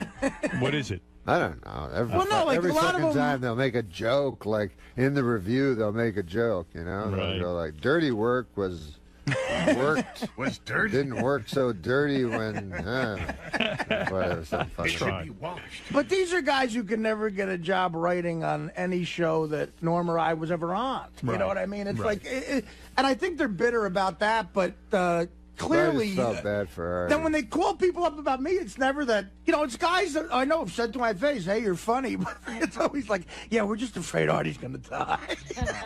yeah. Well, listen. I don't know. You know, it's just one fucking. Now, I understand you are going with Artie. It's to- just a slimy job because the girl has to go to Artie and pretend she likes him. It's going to be a good article. Yeah, she's you know? faking it too. Fucking shit job where you have to lie to somebody, tell them it's something going to be good, and then disappoint them. On any level, do you think she wrote a nice article? That's what you think? I didn't. On really any thought level, that. do you think she was? Did she give you the impression, Artie, that she liked you and she was Yes. going to do a Of- good job? Yeah, she said, listen, I think you're. She said to me, she said, after I did stand up, I was driving her home, and she said, I think you're unbelievably talented. That was impressive to see. She said to me, it was unbelievably impressive to see you got a standing ovation going up, you got a standing ovation leaving, and there were people mobbed backstage trying to get you to sign their book, thanking you and hugging you. I said, well, great. I said, that's going to look great in Rolling Stone. Unfortunately, that didn't make the article. Make it in. And everything she said was true. That happened. I didn't tell her anything, but, you know, it's like... Norm, how are things otherwise besides Artie's article? Are you you over doing that? okay? I worry about you because I believe because you have problems too, like Artie. Artie has his addictions, but you are addicted to gambling, aren't you? No, come on, get away from the microphone with your hand. I can't hear you. No, you gamble a lot. You go to these. Someone told me something amazing about you, that the movie Rounders, which is about underground gambling, was based on your life. Oh, no. Is that true? That they followed you around? I didn't say that. I did. I got that information. I know that guy who wrote it likes Norm. Is that in my Wikipedia? You know, Brian Koppelman likes you, the writer of he that. followed Norm around, and Norm would go play poker at a lot of these underground couples in the middle of the night. That's true. And it's actually a documentary on Norm's life. No, it's not. It is. But I would go to the same club where it was where they did Rounders, and this was before Rounders. Why would you play poker? When I was a kid, I played backgammon. I was good at backgammon. But why would you play poker at an underground club when you could go to, let's say, Vegas or Atlantic City and play poker? Why would you go underground? What is the appeal? Because I was only a little kid. I was just a kid. Oh, you were a kid. And well, no, but one is 2 blocks away in Manhattan. You know. I see. Me and Norm went to the second time I was on your show ever with Norm, we were in one of those clubs all night long. Right. And we came right from the club. Did you get your clock cleaned? Did you lose a lot of money? I lost all my money immediately, so I had to start shooting pool. There was this all gambling going on. So I shot 8-ball until like 6:30 in the morning with a guy, and I lost $800 doing that. Right. And then Norm, I lost about $2,000 at the tables. Norm played poker. And then did Norm win? We just one time a guy tried to hustle me at pool. Are you good at pool? Norm's good at pool. No, I mean, you're not very good. But it's just we're just playing like bar pool, like we're drunk. We're all drunks. This was when I was young, you know. But you play for a lot of money. No. This is when I had no money. Yeah, okay. So I'm playing this fucking. Right. Yeah, you're okay. When I'm playing this fucking pool hall, and this big giant black guy. It doesn't matter what color he was. Yeah. All right, but it helps the story. Giant black guy. Like Forrest Whitaker in The Color of Money. In The Color of Money. Yeah. So he comes. No, but he's dressed like he has all this stuff, and he has 2 girls with him. You know, and I'm all drunk. I'm like an idiot. You know, with my friends playing pool. So he goes, I'm next, you know, so he puts his like fucking 4 quarters down. Yeah. And so then he goes, here, let's play. So the guy, he has his own stick, you know. Oh, boy, you're in for trouble. Yeah. Then. So we're playing, and he's missing by only like a millimeter every time, you know. But I win, I beat him handily, but like he's the worst hustler of ever, right? So we play for $1. So then he goes, now we're playing. He goes, now we're playing for $100. Like it goes up to 100 from 1, and I just beat him every fucking. So I go, no, I'm not. What? I'm not playing. I'm taking my $4 and going drunk. You know, I go, I'm ahead $1. I was kind of an idiot. Yeah. I go, I'm ahead $1. You know, I'm not playing you anymore. And so the guy goes, he's all mad. So then another guy played, and then stupidly I gave my friend advice. And then the big giant guy hit me with the cue across my head. What? And I looked up, and the cue stick was right in my head, and he goes, I break people's bones for a living, motherfucker. What? Oh, whoa, you're kidding me. Yeah, that was. He sounds like Football Williams, that guy. I was like that. Oh. What, Norm, so that was my story about my Norm, pool hustling days. You should keep that one to yourself, the pool hustling story. But Norm, shouldn't tell that on radio. Yeah. But Norm, I don't understand something. You go to these underground clubs and you play these cards, and it's a lot of money. You're talking about a couple of grand, right? You're talking about maybe I lost 20, a couple of grand. You're talking Got 20. 160 million. You're talking about. It's like when Johnny Carson tried to be like, "What's a loaf of bread cost nowadays? Is this crazy?" No, I'm saying I got news for you. I would $2,000. It's like $2,000. I wouldn't gamble $100. Yeah, but he's not a gambler. I've seen Howard get mad over $10. I don't like to gamble. I find it insulting. That, in other words, I find making money, is a very, especially where I grew up, is a very hard thing for a lot of people, and it's a tough thing. And to just piss it away in a gambling situation, my old man felt the same offends way. me. And my father would think that too. Right, but you play for big bucks, right? I mean, No, 20, 30 grand a clip, I'm right? trying my best. Well, you don't remember what happened with this place when we were there all night. Yeah, tell the truth. And we were there. I don't know what Norm played that night. He was playing all night. I lost 2,000 myself, But so we came here, and Norm accidentally said the name of the place. Oh, fuck. Do you remember that, Norm? Yes, because the guy did not care for that. A guy called up and said, "Yeah, listen, Norm, like later in the afternoon, he said, listen, we appreciate you coming here, but we don't have a fucking publicity department. We're not looking for customers. Not looking for that. Can I say the name of the place? It's not there. Mayfair. No, don't say. It's not there anymore. The Mayfair. It's not there They're anymore. closed. No, it's a famous place now. Yeah. The Mayfair. Yeah. But Norm, I think Howard's right in the sense that guy Koppelman who wrote Rounders, he's a good guy. I know him too. Yeah. He likes you. No, he and was there sort all of the hung time. around. Yeah, he played at where. But why couldn't it be his own story if he was there? I might be involved. I knew a guy that was in the movie, Joey Bagels. Yeah, what I hear is that it was based on you. Legitimately, he would watch Norm while he played. So are you going to Vegas with Artie and going to be on Sam Simon's TV show with his gambling? Oh, you're doing that, right? Yeah, I'm doing it. Are you doing it? Yeah. He told me you were. Yeah, me and him together are going to play poker on television. Now, how is that going to work for Artie? You know he's going to get into trouble in Vegas. I thought you were interested. All I know is like Sam's been to this Playboy. It's Playboy's Sam Simon's poker show or whatever it's called. Right. But is it on real TV? Well, I don't know. He's been there more often than you'd be for Grey's Anatomy or something. You know, it's like that kind of a production. So Sam Simon, the guy who created The Simpsons, has a gambling show. Yes, a poker show where he's the host. And where does it air? Do you know? Me and Artie are the guests. So Sam's not gambling. It's the Playboy channel. It's the Playboy channel. Yeah, that's what Sam told me. So it'll be you and Artie and Sam. It follows Hef's place. I see. So it'll be you, Artie, and Sam up against each other in a battle of poker wits. But hey, don't expect, don't be surprised if there's a streaker. It's on the Playboy channel. Right. Sam is the host, but he's gambling as well. Oh, yeah, Sam's playing. Okay. And early on Hef show before, it gets more and more interesting. Sam's playing poker as well with us. Oh, wow.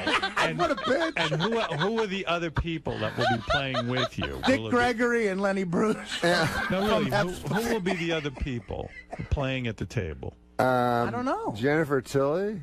Of course. Is that true? His ex-wife. His ex-wife. Right. And maybe some other folks. And Phil Locke is Jennifer Tilly's present boyfriend. Is that the Unabomber guy? Yeah, the professional. The professional poker player they call the Unabomber because he with the wears a hood. hood. Oh, he's a professional poker player? You're He's gonna go great. up against a professional. We're going to go up against a professional poker player. And what do they do? They give you a certain amount of chips. Everyone gets the same amount, and then you have one big winner at the end. Yes. Is that correct? What's the prize? It's charity. The prize is it all goes to good cause. Oh. But do you gamble the same way when you're gambling for a good cause as when you're gambling for yourself? Shouldn't the prize be really money for you? That's a whole different thing. Norm does. Norm's competitive, man. Right. But Norm, he does. Are you going to take it? Do you want to win? Do you want to beat Sam Simon and Artie at the poker table for charity? Are you going to be motivated to win this thing? Yeah, well, you want to win for charity because, it's good stuff for the world and stuff like that. Right. But you know what I don't like? When I come and my charity is not as good as the other people's charities. Right. And then I go, maybe they should win because there's like AIDS in Africa and stuff. All right. And mine's the like some improvements at the 𝗦𝗮𝗱 Country Club. What is your charity, anyway? That's it. It's the 𝗦𝗮𝗱 Country Club. Yeah, charity? their tennis club. Wow. Needs a net. It needs a net. And you'll get preferential treatment if You want to talk that. about competitive shit? Me and Norm used to play tennis. Tennis, Jesus. Me and Norm played tennis at the Can't imagine. at the Burbank Country Club because we shot our show on the Warner Brothers lot. Right. And we got thrown out of the place because we really got mad at each other for winning and losing. And you take it serious. Because we'd yell and stuff and dive for the balls, and people would be like in white stuff. David, I think we should have been wearing white stuff. In all fairness, you do a lot of work for charity like this. You like to participate. Not sweatpants. You do a lot of work for charity, Norman, in the sense that you'll go on TV shows for charity. You did, didn't you do a Celebrity Millionaire or something like that? Yeah. And how did you do on that? Did you win money? Yeah. I did. The charities did. You're not the celebrity? The charities did. But you were the celebrity on Millionaire. Yeah. Do you remember leukemia? Yeah. My money that pushed it over doesn't exist anymore. You got rid of it. I got rid of it. No, you went on Millionaire with Regis, right? Yeah. And Regis asked you questions. Yeah. And then you answered up to, do I have this right? $500,000 worth of questions. Yeah. Wow. Yeah, he won $500,000. Brainiac. Good for you. Yeah. I mean, you're pretty smart. 500,000 to get up to. That's pretty good. Norm's a smart motherfucker. But I'm not anywhere close to Brainiac. Well, Brainiac, of course, was invented on Krypton. He's a supercomputer. But yeah. I don't say literally. I was saying, you're comparing me. That's high praise. Because Brainiac, you could tell even from his head how smart he was. And he had tubes coming out of his head. I don't know. Norm picked Paul Newman's charity because Norm wanted to meet Paul Newman. Yeah. Is that true? Yeah. So you gave to his salad dressing empire kind and of thing? also, it is a great The hole in cause. the wall. The hole in the wall game. How long ago was this? A couple of years ago? Yeah. So Paul Newman 26 years ago. So did Paul Newman call you personally and say to you, hey? No, he wrote a letter. Did he? Yeah. Look at you. $500,000 contribution. Yeah. And I could have gone to meet him, but then I was too afraid.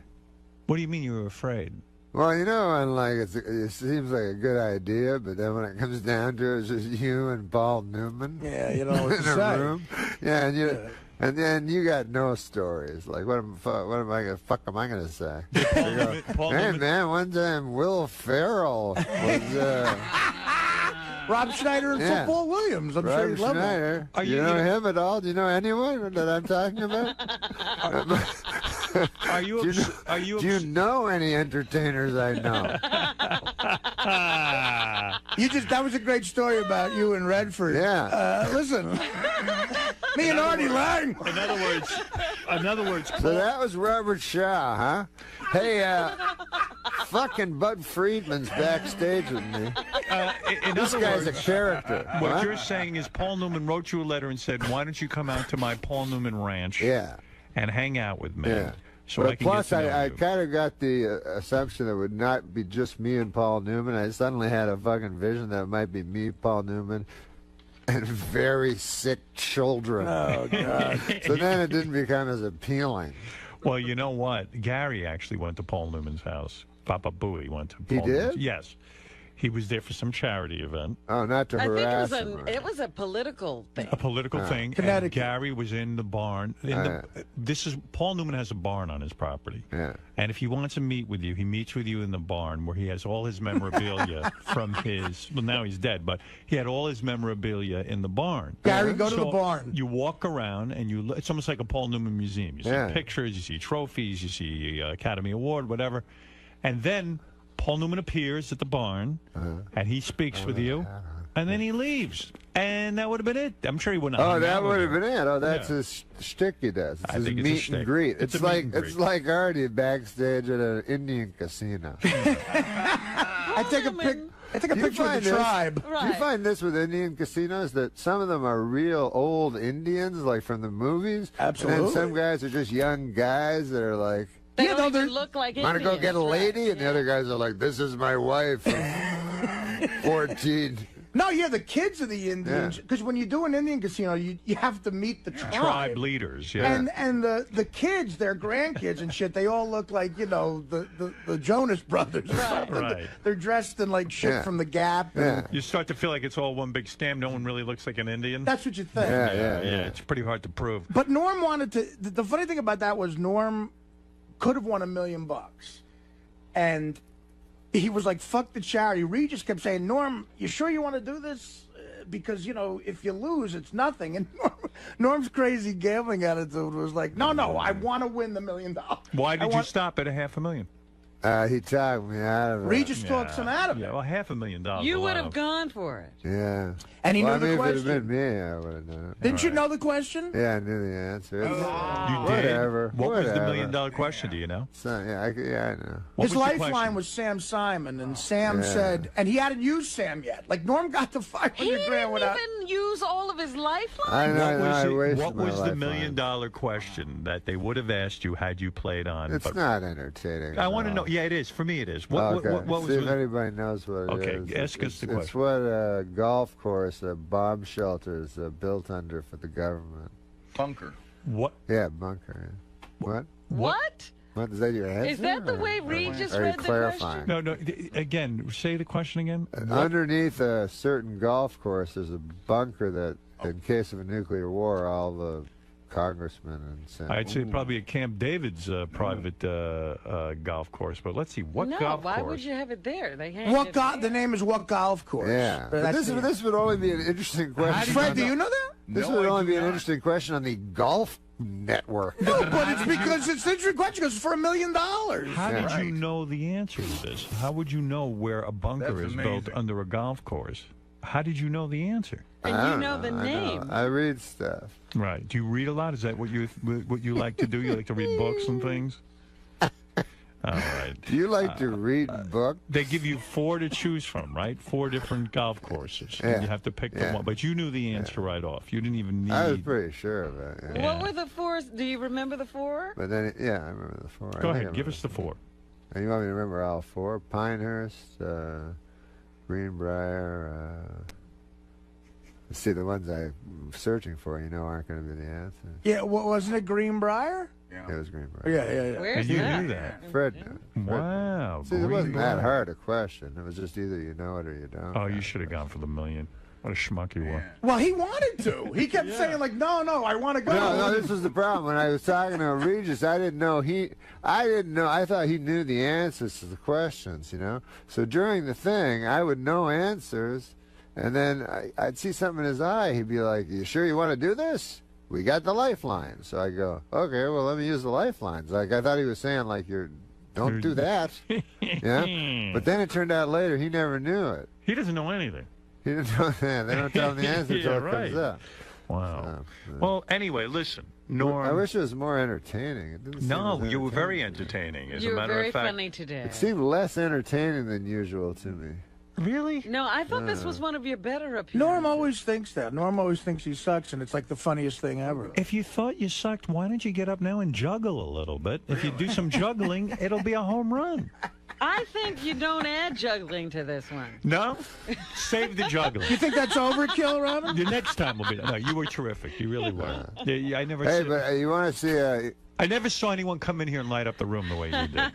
Well, he skewered this broad who wrote the article. I thank you. That was great. It's always good to fuck have her. friends Fuck in her. show business who do that Because for you. that's You were fucked insulted up. for Artie with his Rolling Yeah, Stone article. fuck her. Right. Well, Norm Macdonald, of course, has a long history with Artie. And In plus, fact, she probably wants to be famous too. And the other thing is, I met Artie. That's why I was saying I shouldn't even bring it up because No, I met Make her Artie famous. through Norm Macdonald. That's and right. You are you're a great guy, and let me just say that you have a very big show coming. And I'm up. not plugging anything. I'm not here to plug anything. What Well, do you're I not, have- but it wouldn't hurt. Oh, maybe I do have a big show. Do I You do big have a show? big show coming up.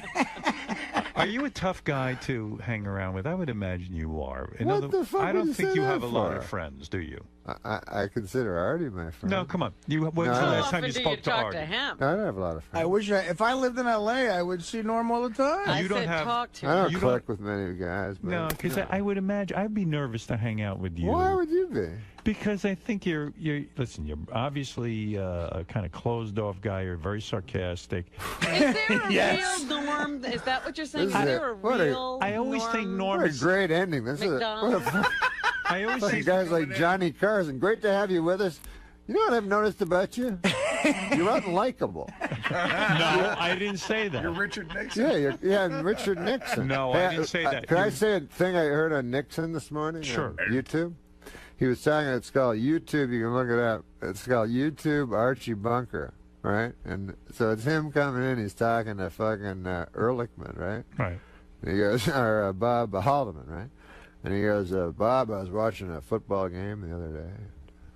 They come on to the movie afterwards. Goddamn, this movie. Glorifying homosexuality. They had a guy there, two magnificent, virile, handsome guys come in, and there's a hard hat there named Arch. And Haldeman goes, yes, that's a show every week, sir, whatever. And Arch comes in, and this fairy comes in. He comes in very gay, and he has the ascot on, but they do it cleverly. Not offensive, you see. He's a very articulate man, he knows the arts. And so they do it very cleverly, glorifying the homosexuality. And Arch comes in, the son-in-law comes in, I guess he goes both ways, this fag. So Arch goes down to his friend at the bar, and this guy works for the, and then there's a guy there from the Detroit Lions, best friend Arch. This guy, he's, I'm on the Detroit Lions. Well, the bartender says, Arch, that fellow's not, he's one of those. Arch says, no. Well, he goes up to him, the fella, and Arch says to the fella, is that true? Well, yes, Artie. He says, it is true. He says, have you ever seen me with a girlfriend? No, I haven't. Well, goddamn, I turned the fucking thing off. I remember that. Where did I see That was he's really talking you to gotta Haldeman. fucking look it up on that's YouTube. an actual It's the funniest fucking thing I've ever heard. I'm looking at it right now. It's on YouTube. Yeah, it is. And it was Is it Nixon. the funniest thing, Gary? Yeah, Nixon. How fucking funny is it? sounds Nixon hilarious. was so out of it, he didn't even know about Archie Bunker. No, he thought it was a And- movie. Yeah. He thought it was a movie and He real goes- life. And, He goes, you there's know, a And he hippie was son-in-law our and some president. screwball daughter. That's the best. and he was really The upset. number one. How show could in he the not country. know that show, man? Because I he think was because he's so, sequestered. but he's smart and thinking of. I think he's thinking of other things. Like we're the retards. I guess. But Norm, I didn't mean to insult you, but I realized that you would be hard to read in a social situation. You can never tell if you're having fun. Oh, and, really? You know, I'm one of those people that stresses out whether my guest is having fun. So if we were hanging out, I'd say, I don't think Norm is really having a good time. I think he wants to be off gambling for high stakes. Oh no. Well, that's No, usually no. true, but Would he like to make his living gambling? Maybe we Yes. could try it one time. I was going to be Martin Short's friend for a while. We were in negotiations. Yeah, how'd that break down? I don't know. I met him. He was fucking funny, and he made me laugh, and he was laughing at me and shit. So I said, hey, we should be friends and stuff. And he said, yeah, well, let's be friends. You go to a cottage. And I was like, fuck, I'd have to go to a cottage, you know? And then, so it Talked you out of it. never caught on because the cottage was in my head and shit. What do you but mean still, the I would have liked, cottage? you know, that guy would be cool to I fucking know. hang out But with. what do you I mean met him. that He's would be a good hilarious. friend But then for you? going to a cottage, you understand? I don't want to go to a. Yeah. Well, that's the problem All of with a you. sudden, you're going on a cottage on a plane. But You that's go, the problem. Maybe I Norm, should have done this. Norm, what? that's the problem What's with you. So if someone suggests something right away, it's not Too guarded. I know what you're it's saying. not too. It's not cool enough for you. Where They're would you not go cool with Martin enough. Short? I think Martin Short says, "Let's go to a cottage No, I'm and not hang saying out." that. I'm Yeah. saying like I think you're right when I said I'm too guarded. Like Yeah, I'm not you don't wanna willing to be- do things. You don't want to be trapped in a cottage with Martin Short. The No, I would idea, no, I'd love the that idea part. of being friends with Martin Short Short is fun. The idea of being in a cottage with Martin Short and then having the pressure to talk and to interact with one another. I understand I'm the same way. It wouldn't work out for you. It wouldn't work out for me either. But you go on that vacation. But maybe in with, another lifetime. Yeah. You go on that vacation with Sam to Hawaii. That's cool, right? Oh, he's with his kid. When Norm's with his kid, Not so cool. He just made tolerate. a face. Hey, how's your kid? How's Dylan doing, man? How's Dylan's your doing kid? great. Dylan's fantastic. All right. Why don't you call him? He hates anything with children. No, I Unless- don't. No, he does. You don't. He does. I love he my made kids. the face. No, you made the face. I didn't make no face. I said, how did you like that vacation with Sam? And That vacation was great, man. Hey, you Robin. Yes? You asked me a question. All right, look. Then she goes back to her Sudoku. Isn't that what ladies do? That's as much I know about ladies. Howard, what if we ended up being friends? Like it can't like happen. Rickles and Newhart. That'd be fun. Go to the Great Wall of China together? Let's go to Europe with the wives. All right. The great Norm Macdonald. I always thank feel like you. there's so much more What to if we say. went to Europe with their wives? That's something else. We love